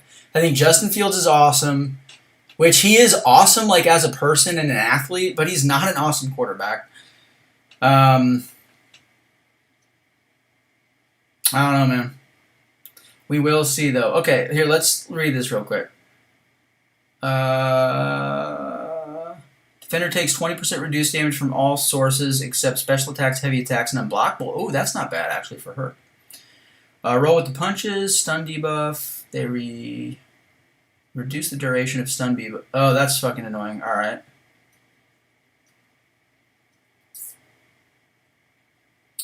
Okay, let's just get another Wags in here. We'll just double Wags it and then Herc everything.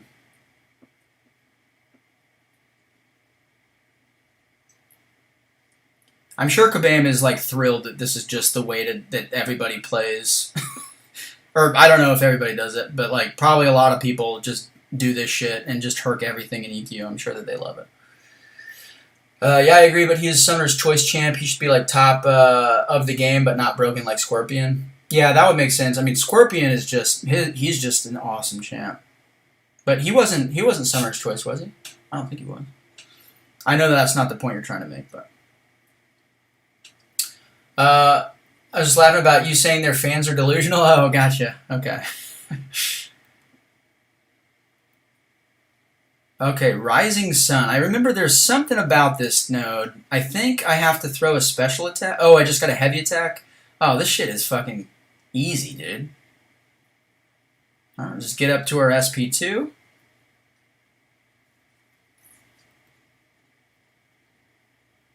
I better clear this real quick just so I don't get degened or something. Alright, 1, 2. Oh, he's got a... Okay, sounds good. It's a little annoying, but that's alright.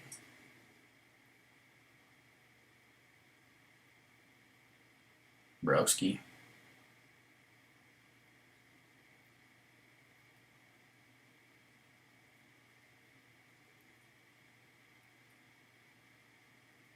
I guess I could just heavy him the rest of the fight. Nobody fucking cares, do they? Got indecisive. I swear to God I dexed that. Oh my God.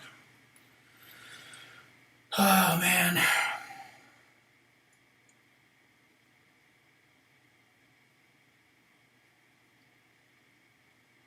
Hello, sir. What the fucking hell? Alright, you are fucking on crack. That's right, we should be able to heal the rest of the path. Here's the thing, though. Bears fans know how shit they've been for the past couple years, but the building they did around him this offseason has been very hopeful. Okay, he performed amazing last year with arguably the worst offense in the league. That's true. He was very good last season. He wasn't the reason that they weren't good. I haven't really followed what they've done this offseason, to be fair, so you would definitely know better than me. Yeah, I don't know, man. We'll see. I'm not rooting against them. I don't really care. So I guess it would be cool if they were decent. I do like the Lions. I think that the Lions should be good and probably will be decent, but their schedule, I'm pretty sure their schedule is fucking really hard too. Like they're opening tonight against the Chiefs. That's not fair.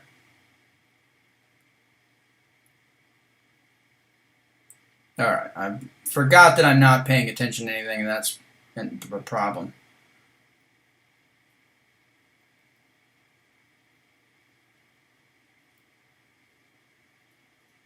I guess we'll just do this entire quest at 1 HP.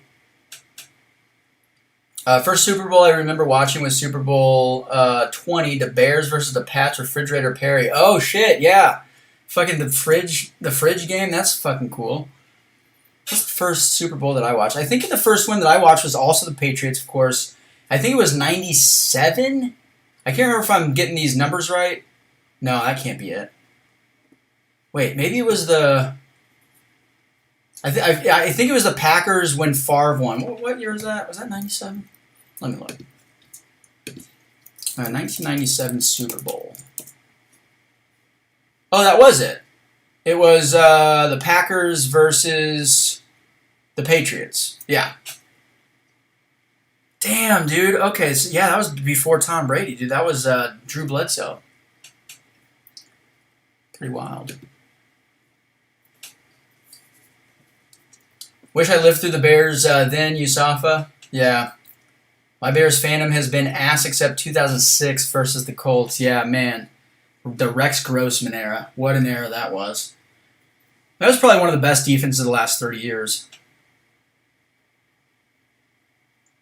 I just think I would rather have, like, I would rather root for, like, an offense, you know? Like the Chiefs.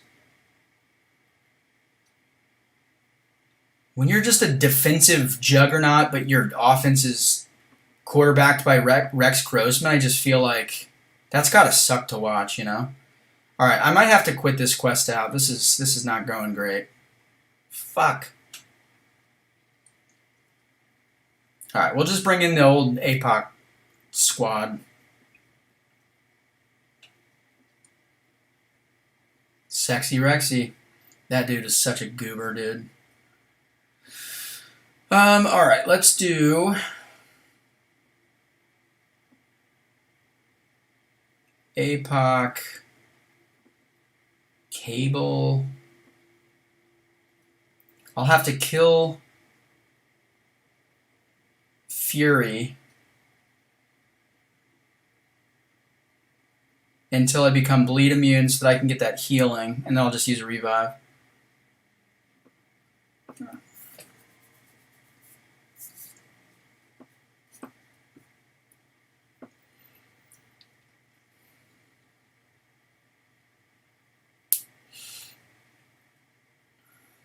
Okay, let's fucking gotta go in and kill Fury. Otherwise he'll just purify my bleed. But revives are useless at this point anyway, so who fucking cares? Alright. To be fair, special teams is huge for us. In fact, Devin Hester wasn't first ballot Hall of Famer.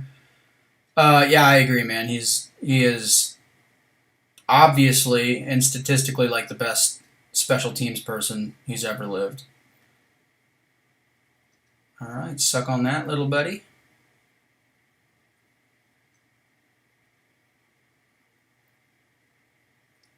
Alright, let's throw that. Get that block. Suck on that. Real quick for me. Get the bleed immunity, or the incinerate immunity. I'll take it.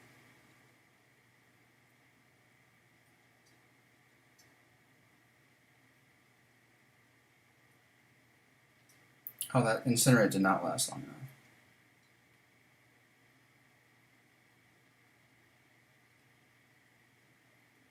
Let's go unblockable. Let's throw a light here. Oh, okay.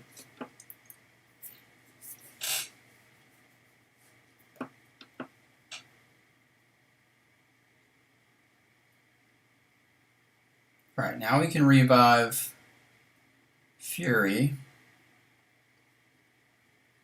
Oh, I should have used the 40s.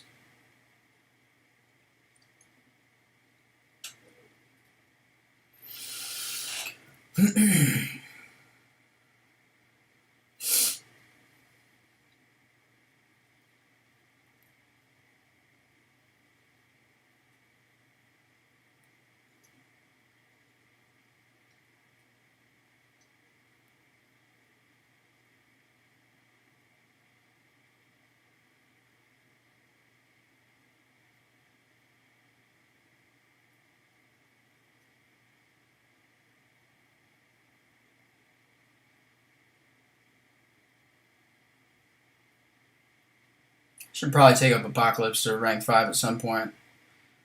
I forgot how much I love using him.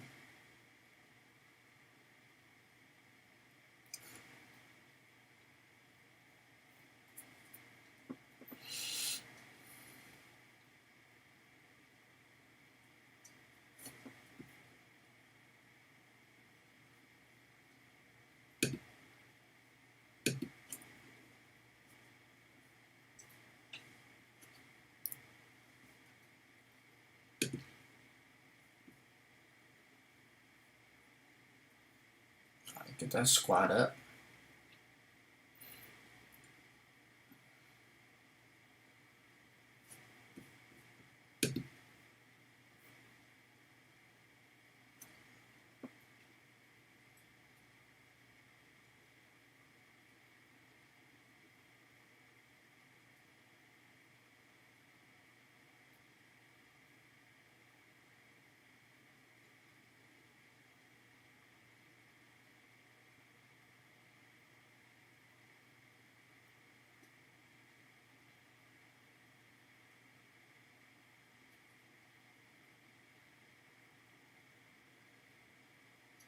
Ah!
All right.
Yo, Rampage, what it do, buddy?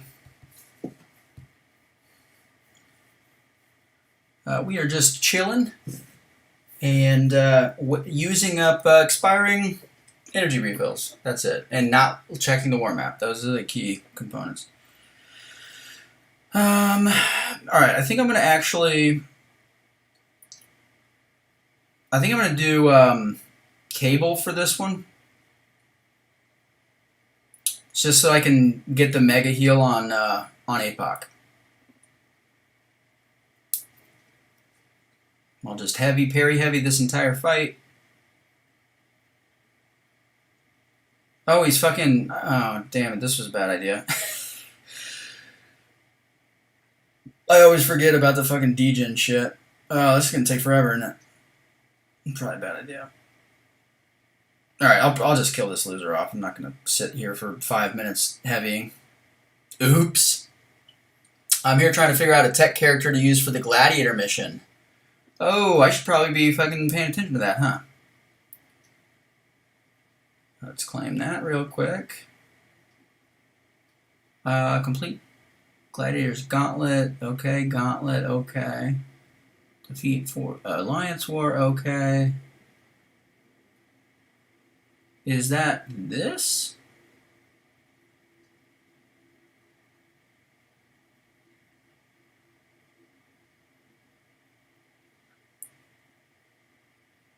It's the hell? I don't know what that is, but Gladiator's Gauntlet solo event, maybe?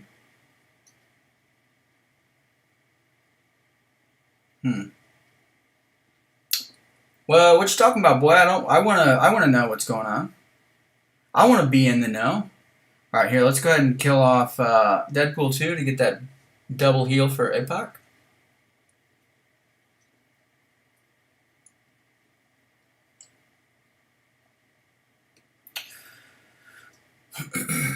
You have to get to tier 9 of the Gladiator Gauntlet to get the one I'm talking about. Oh, I gotcha. Okay.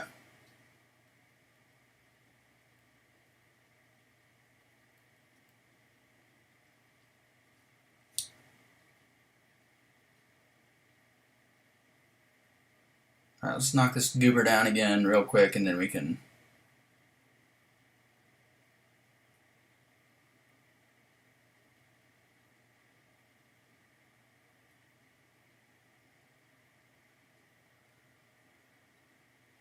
This guy's so annoying.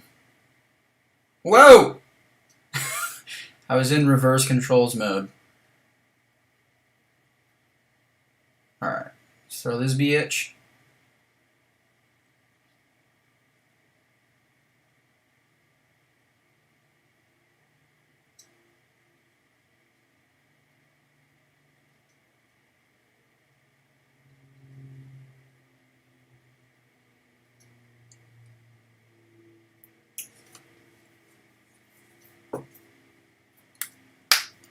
I gotta figure out what I'm gonna do this evening to not. Well, I know I'm gonna watch the fucking NFL game, but that's not until like 8:30.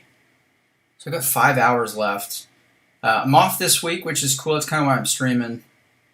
Mary went to Disneyland with one of her buddies. So she's in California, which means that I am on dog duty all week, which is fine.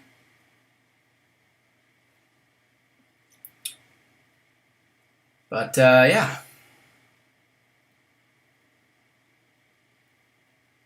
The fact that I'm off is like a bad combination with a stressful alliance war.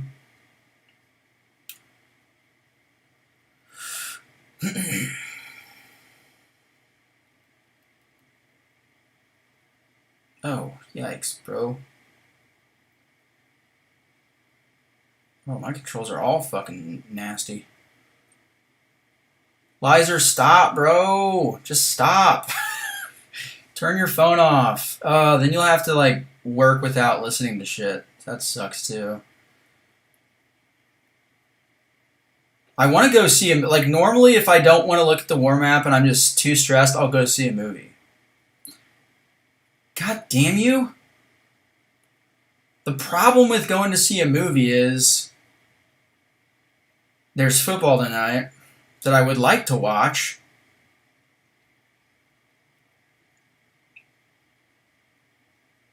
And I don't even know what's in theaters right now. There are some movies that I want to watch, but plus I don't really want to leave the dogs by themselves. I don't know. Fortnite? Yeah, maybe. I honestly hate Fortnite too because I'm just not good enough. Dude, actually, okay, I had a good round. So Lizer and I play together. I pretty much exclusively play with Lizer. That's about it. Like sometimes I'll play by myself if I'm like super bored. But yeah, we played. I can't remember when. I think it was this weekend or maybe at the end of last week. I can't remember, but dude, we had a round where we had. I think I had almost 20 team kills or some shit. I can't. I mean, 20 solo kills. I think we had like 25. I did save the screenshot actually. I could pull it up, but I don't know what was going on. It was just one of those rounds. Like every once in a while, you just kind of everything just works. And yeah, it was pretty fucking cool. Okay, so this is actually a terrible matchup. Fuck me, I didn't bring anybody. I could use Wags for this, but all right. Cannot be reduced. Intercepting the defender disables this effect. That doesn't fucking matter. Enhanced special 2. Ebb and flow intercept. Yikes-a-roni. Alright. Yeah, YOLO. Watch Barbie again? Dude, I haven't even seen Barbie. So opening weekend, my cousin and I went to see, we chose Oppenheimer. We chose not to do the double feature.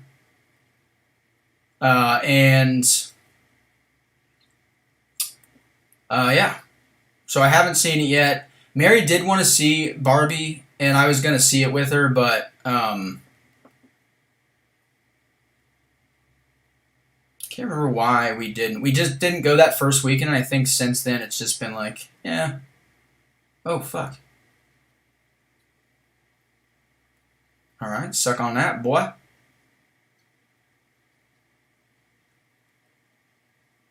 Bro. All right, here, taste this a little bit. Oh, I didn't intercept him. Oops. All right, let's do that real quick. Okay. All right, 1, 2,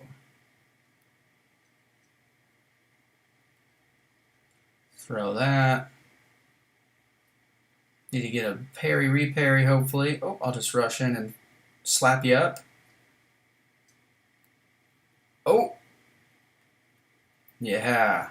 Let's go. Yeah, and then you won by yourself. That was crazy. Oh, fuck, that's right, dude. Lizer died late in that match. And it was too late. Like, the storm circle was too small to, like, revive her. I would have died trying to revive her. And so, yeah, I just fucking just YOLO'd it and shit. It was really cool. It actually felt, I felt awesome. Like, I felt like a fucking Fortnite G for, you know, for that match. Ah, good times. Dude, I've heard that Barbie is good. Oh, you're talking about Fortnite? The Fortnite season? Yeah, I'm just not good enough to like really enjoy it. What in the fuck? Look at this, dude. 3, 4, 5 energy? And the rewards are the same? Is this real? Is this a bug? What the fuck, dude? That's so stupid. That seems like fucking just insane. Alright, it's alright.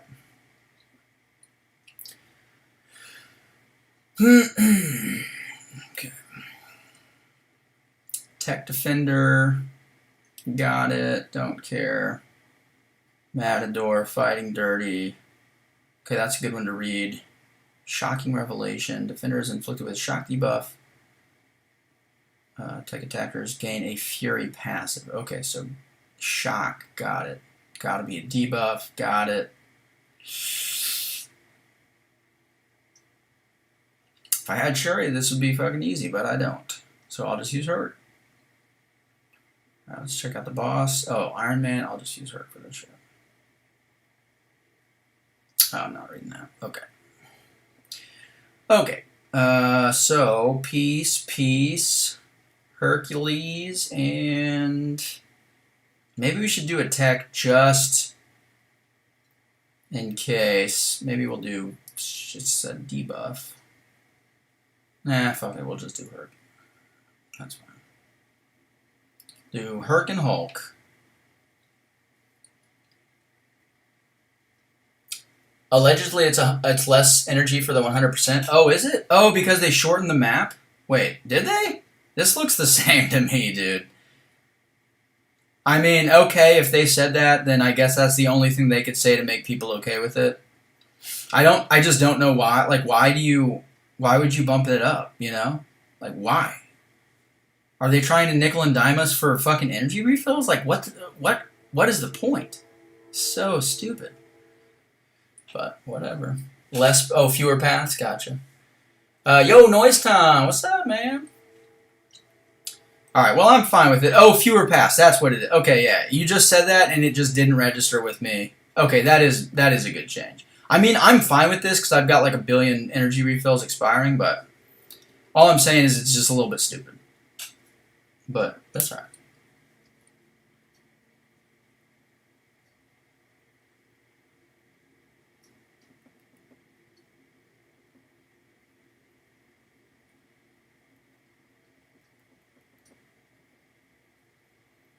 All right, don't really want to get a wither on me, so we'll just bait this boy out. Good. All right, he throws his... Okay.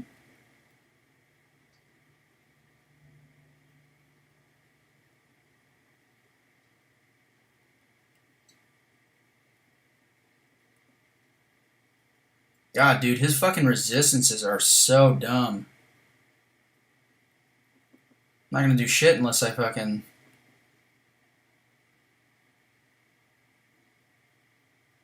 crit a big boy. Also, I keep losing my power. I'm sure that there's a reason that I didn't read. It's probably that SP2 thing. Once you're over 2 bars or some shit, right? Oh, yeah. Okay, gotcha. So my power rate is like fucking juiced up and then... Alright. We good.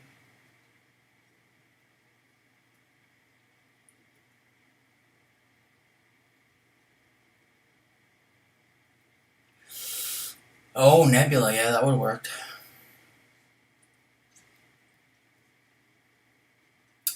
I would never have the patience to do Nebula shit. Like Nebula style or whatever you want to call it.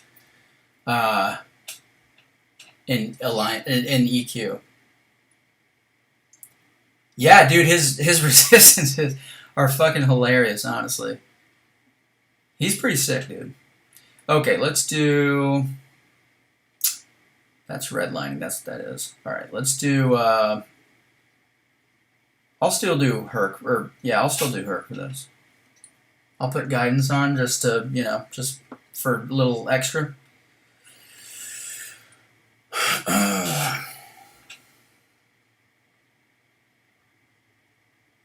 let's get this boy real quick.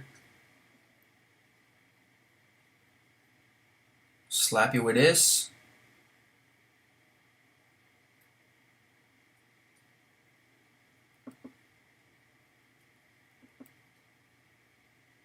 Oh, this could be super fucking dangerous, dude, with his unblockable SP1.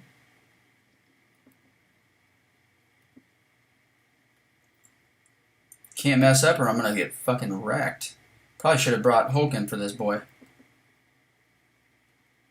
Oh yeah, now we've got Pure of Heart. Nice.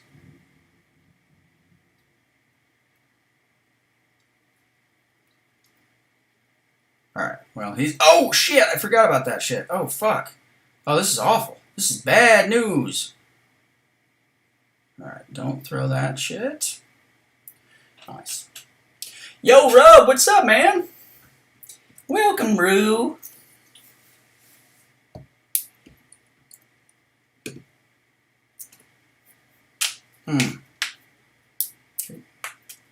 Guys like the sound of my knuckles?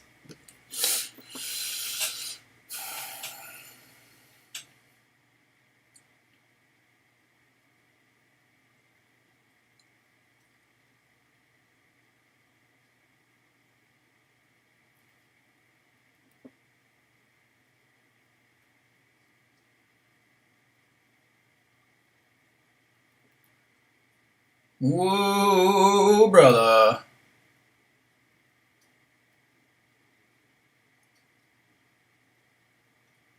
Answer, man. What it do, buddy? Alright, gotta have to bait this shit out.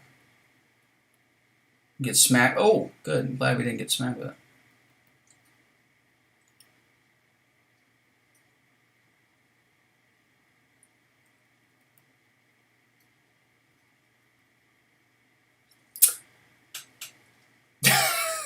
The sound of my nipples? You like the sound of my nipples, boy? Popping my nipples? What would that sound like? Oh, man. Sound like tearing paper. That'd be terrible. I got 10th place in Vox Arena. Knew it didn't take much. What did you put up, man? I thought about it, but then I was thinking, like, I don't think Vox is that good.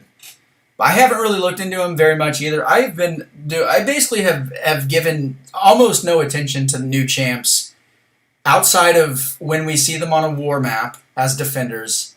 I did have to fight a Vox a couple wars ago. I did it with Herc and it took like 20 seconds. He's not a defender, obviously. I did see Andy, Andy posted a video where he used Vox for some fights, which was pretty cool.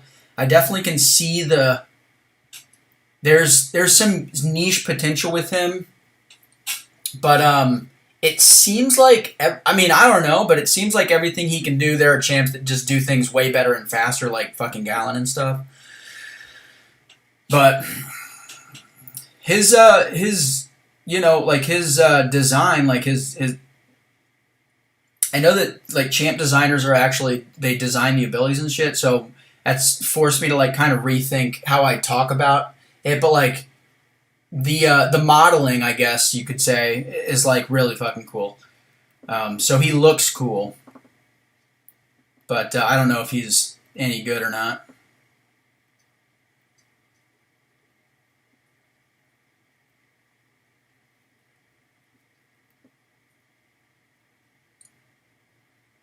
$169, fuck, that's way more than I thought. Yeah, I would never do that. But good for you, though. Oh, all right. Knew that was going to happen. How much health am I going to lose? All right. Not too bad.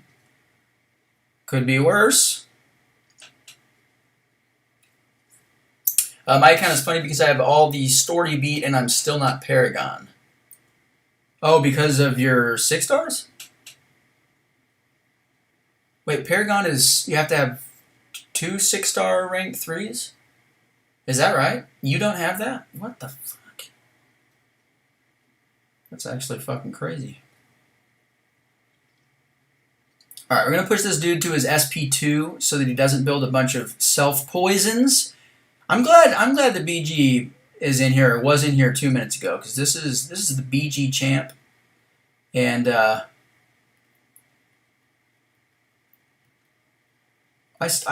love that that Power Index episode that we did, Brian. Fucking just so cool, dude. Alright, clap. Alright, hopefully he doesn't throw this. Perfect. It's alright, that's what we wanted anyway. Fuck you, buddy. Alright. And we're just going to clap his ass real quick. Pop! Paragon is 3 rank 4s. Gotcha. Okay, and I only have 1, which is Kitty. Damn, son. What are you doing? Are you hoarding things like Brian? If you've done all content, I just figured you would have had more than that. Taters, if you could change one thing about AW outside of scoring, what would it be? Outside of scoring, well, if it's not scoring, I would change the current format, the way that wars are scheduled. So I went over this like towards the beginning of the streams. I was talking about, you know, basically the effect that this season has had on like my enjoyment of the game. And I assume that you missed that part. So it's actually made me enjoy the game less, even though having an extra day for planning is really helpful, like specifically. But I would just do what Campo suggested in his video, which is, and I also suggested this in CCP like 2 years ago, but I think it's important to I think they should make wars, there should be 2 wars a week instead of 3. Leave the 2-day attack planning. Obviously, they should change the mastery stuff, but that should be obvious. So, like, get that out of the way. Make it 2 wars per week, 6-week season. You know, I don't think I'm going to get myself in trouble or anything, but last time I made this suggestion, one of the command people that was at the time doing war, he's not anymore, but he did say that if there was a season that was longer than... So we used to have 8-week seasons, if you guys remember that. 24 wars, which is fucking insane. But he said that they want... The number of wars in a season has to be in an increment of 4 for some coding reason. So there would still be 12 wars. It would just be 6 weeks instead of 4 weeks. And then he said that if anything was extended beyond four weeks, they would want to have some kind of mid-season reward bracket type of thing, reward payout, which I think is totally fair. So basically I would say keep the 2-day attack planning system, or the I guess it's, 3-day whatever, 2 wars per week, 6 weeks, and at the midway point, so 3 weeks at the middle part of the season, have a minor rewards payout for your placement through the first half of the season. Then that would give planners, that would allow planners like myself and Lizer to still have that extra planning day, which is very nice, but it would also give everybody, but especially officers, a chance to have a full day to kind of mentally reset, where there is not an attack phase, there's not a war map open like there is now, so that we can have some fucking balance. Because as I mentioned in the beginning of the stream, and this is what Campo was talking about in his video that he posted a couple weeks ago, when the war map opens, as a planner, right, like especially like if you've been like your role in an alliance for a long time, like basically since you've been in a competitive situation or alliance, has been to kind of like manage the attack clear. it like goes beyond just planning. Like it's not just looking at the map, figuring out counters, and slotting people in. Obviously, like there's a lot of other things to consider, and one of the things is like managing the logistical, like the logistics of like movement, people's time zones, stuff like that. So like for me, it's ingrained kind of in, you know, my experience as like with this game to want to start to like mentally kind of prepare the group for their attack clear once the map opens. And I know that some people probably are able to shut that off, but having 6 straight days of a visible war map is really fucking not a good situation for me personally. And I thought going into the season that I would like this change more than the old system because having the extra day to plan is a big deal. As I was talking about earlier, basically I try to focus on Mary. We try to hang out like that first night. She goes to bed usually like 11:30. I always stay up later, and I am able to plan when she goes to bed, and then I can post plans the next morning, so it gives the Alliance more time to prepare for their fights and communicate for movement and stuff. It doesn't necessarily take any time away from my time with Mary. The problem is, if we come off a stressful war, if I die in a war, then instead of having a full day to just like not have to worry about Alliance war, in 4 hours, there's a new map. There's just, even if I don't look at it, there's a new thing that I'm stressing about. Like, I'm going to have to think about it. I'm going to have to look at it. I'm going to probably need to do plans tonight, because if I wait until tomorrow, obviously there's always the chance that work is a little bit busy, and it's constant stress. So 2 war weeks would fix all that. Extend the season, you get an extra payout for rewards, and they can have the same. They could have like you have to participate in 4 of the 6 wars in each half of the season to get the payout, or whatever they want to do. Like, they can figure that out. But yeah, that's what I would change. It would be the scoring change. That would fix shelling. That would fix matchmaking manipulation, and it would reward alliances for how good they perform, regardless of if they get kind of fucked over by the schedule. I would change it to 2 wars per week in a 6-week season with a mid-season payout after the 6th war, and I would make mastery builds.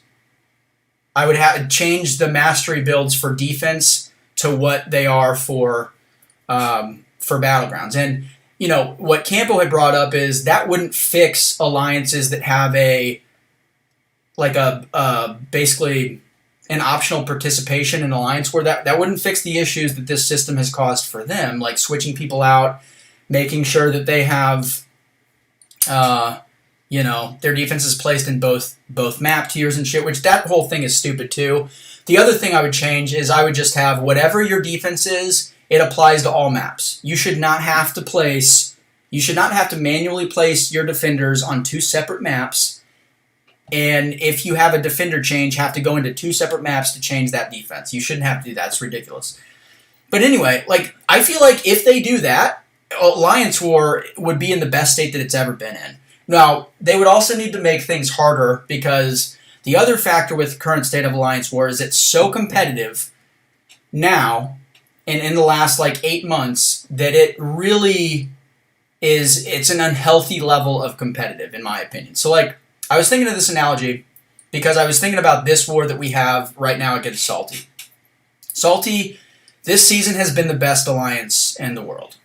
And they're averaging, coming into this war, they were averaging just under 2 deaths. A couple seasons ago, GT40 finished the season with 18 deaths for the season, or something like that. So there isn't really any other competitive situation or game where the margins are this thin.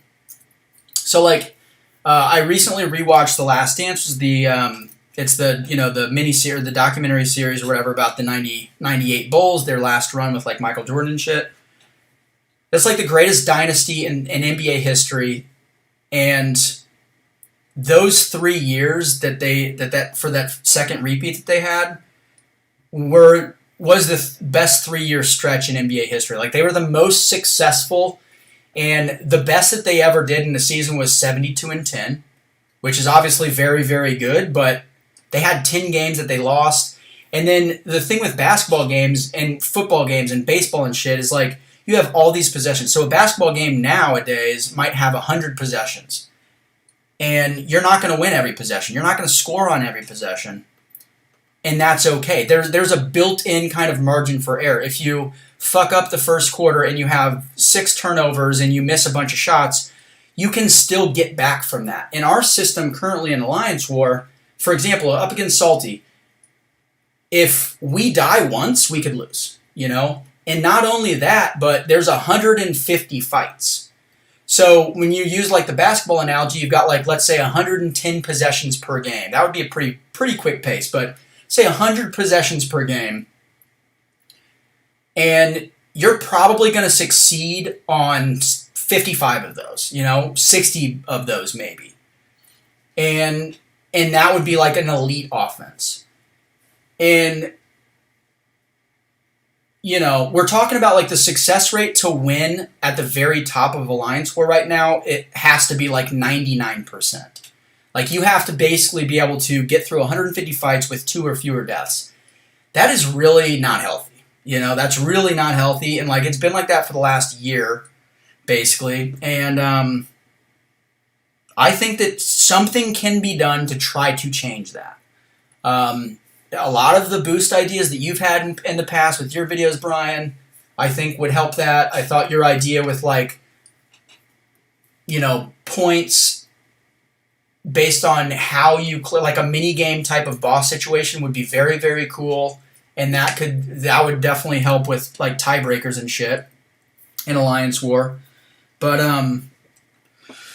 yeah, I don't know. There's a lot to change, but when I look at it, everything individually, it's not that much, right? Like it's a lot of different things, but they're all kind of small changes that Kabam already has the infrastructure to make happen. They already have the boost or the mastery build presets infrastructure in place. They already have that. They already have the AW scoring in place.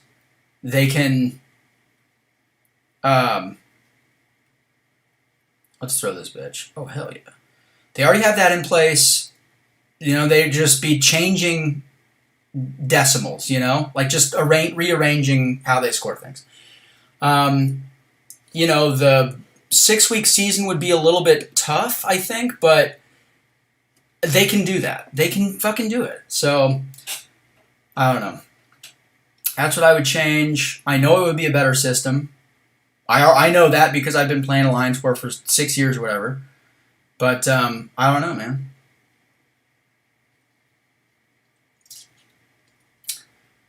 Took Cersei to R4. She's my 5th rank 4. Hey, nice. Okay. Jesus, that means if you die once in the season, you had a bad season. I know. How is that healthy, Now, to be fair, like, we're the 3rd best alliance in terms of lost attack bonuses, and our average is, like, a little over 4 deaths per war. So GT and Salty are averaging fewer than 2, and then there's a jump to us. We're averaging a little over 4, and then I think TCN is 4th, and they're averaging, like, 4.5. So that is, to me, more healthy, at least. Four deaths in 150 fights is still a very small number. That's like a 98% solo rate, or a 97.5. But to have to like die once or twice to have a chance to beat one of the top alliances, I don't know, man. It just feels a little bit silly, But Nick Squad, what's up, baby? What are your thoughts on Iron Man buff? I haven't played him. This is actually the first time I fought him. I did read Kat Murdoch had a really good... She always does graphics with, like, the changes. Whoa, what the fuck? Oh shit! You know what? I haven't seen this guy's new SP2 animation or his heavy attack. Whoa, sir! All right, let's fucking fuck you up with this boy. Oh, okay. He looks really cool. Like I looked at her infographic about the changes, and it looks pretty good. But I haven't played him, so I really don't have like a solidified opinion. But I can see on paper the champ design makes a lot of sense and is really good, which is not a surprise because their design team is fucking incredible. Oh, you know what? I can't do this last quest because of the boost situation that I talked about earlier. I don't have enough units to buy the 1K bundle, so we'll just end it here. But we've been streaming for like a long time. So, yeah, it's probably good. It's only been 2 hours, is that right?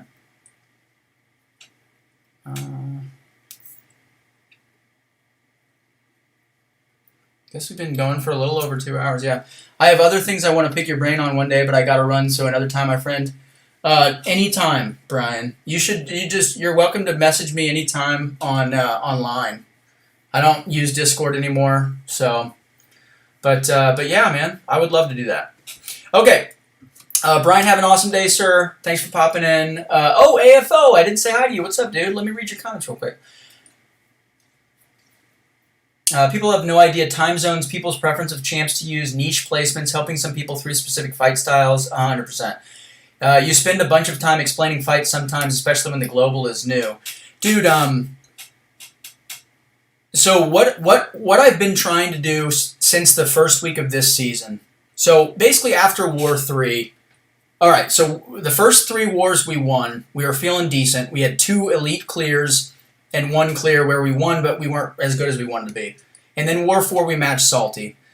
And that was probably the most stressful war that I've ever had playing this game because, for a bunch of different reasons, but basically... I know that we have the potential this season with the group that we have to be on the podium. It's not going to be first. It's probably not going to be second because we're just straight up not as good as Salty and GT. But it can be third depending on how we performed this last week. But I've had that kind of pressure on myself like, this is our chance to get podium. We have to take advantage of it. And my instinct in those situations, instead of, hey, our group is better than it's ever been. We have a bunch of really smart people that care deeply. Like, everybody's committed. So I'll just kind of back off a little bit and let everybody kind of do their thing and stuff. And some people, that's how they're wired, and I'm the opposite. So, like, I think the closer we get to, like, the closer I get to the goal, the harder I push personally. And that has applied to, like, Alliance War as well. Like, the better we do, the more involved I want to be, the more I want to talk to people about their fights and go over fight plans and stuff, just to make sure that we're not shooting ourselves in the foot. And the Salty War, so it was the fourth war, and my first fight, I died, and it was my first death of the season. It was literally our Alliance's first fight of the entire war. So, like, immediately I felt like I had lost the war for us, and then, you know, I planned after that, which was a terrible idea. I should have, so I moved over to BG3 so that Lizer could plan for me, and then I would plan the other 2 groups. So that's the format that we're doing right now. I'm planning BGs 1 and 2, Lizer plans for BG3, and I'm fighting in BG3. So basically, the idea there was she could do the planning for my fights, and then I could just focus on the other groups, and as a player, I could just focus on my own fights without, like, when I plan for myself, a lot of times, if I'm unsure about something or if there's a tough fight and I know that there's a lot of nuance to it that I don't necessarily want to explain to somebody else, or if I just feel like it's super dangerous, then I'll just default to taking it myself because I can, like, research, I can prep myself for it, and if I'm wrong about, like, a new interaction, then it only penalizes me and it doesn't, like, ruin somebody else's day. And that has gotten me killed a lot in the past. So the whole plan this season was to move over to BG3 so that I didn't have that pressure on myself to plan for myself. But yeah, man, I would like really get into the like details with people about their fight plans. And then, like I talked about earlier, like the 6 straight days of war attack, basically. It's basically like 144 straight hours of having war attack on. And it's not technically, but you know what I mean? All of that was so stressful for me that I kind of like had like a, like a mini breakdown after or during / after that salty war, and I thought I was never going to play the game again. And so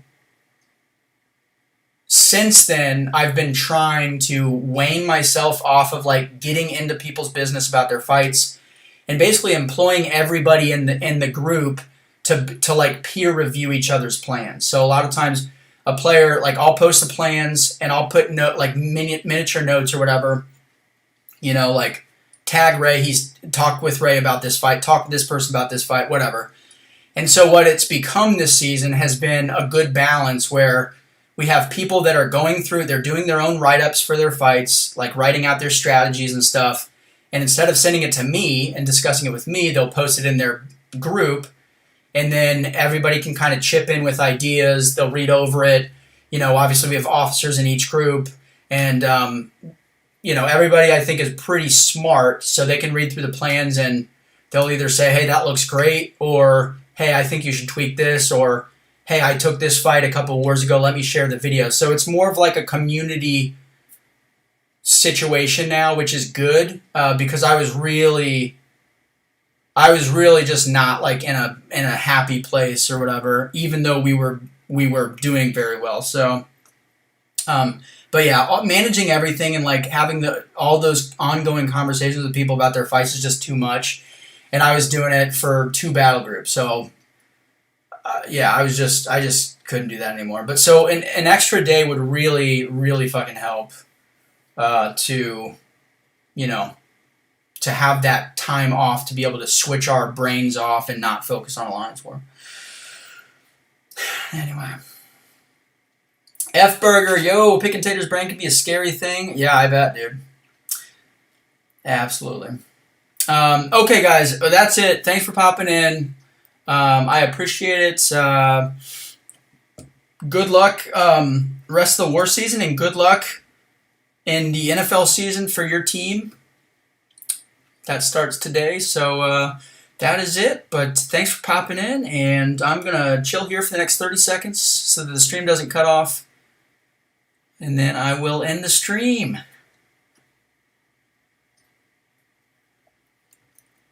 That's enough time.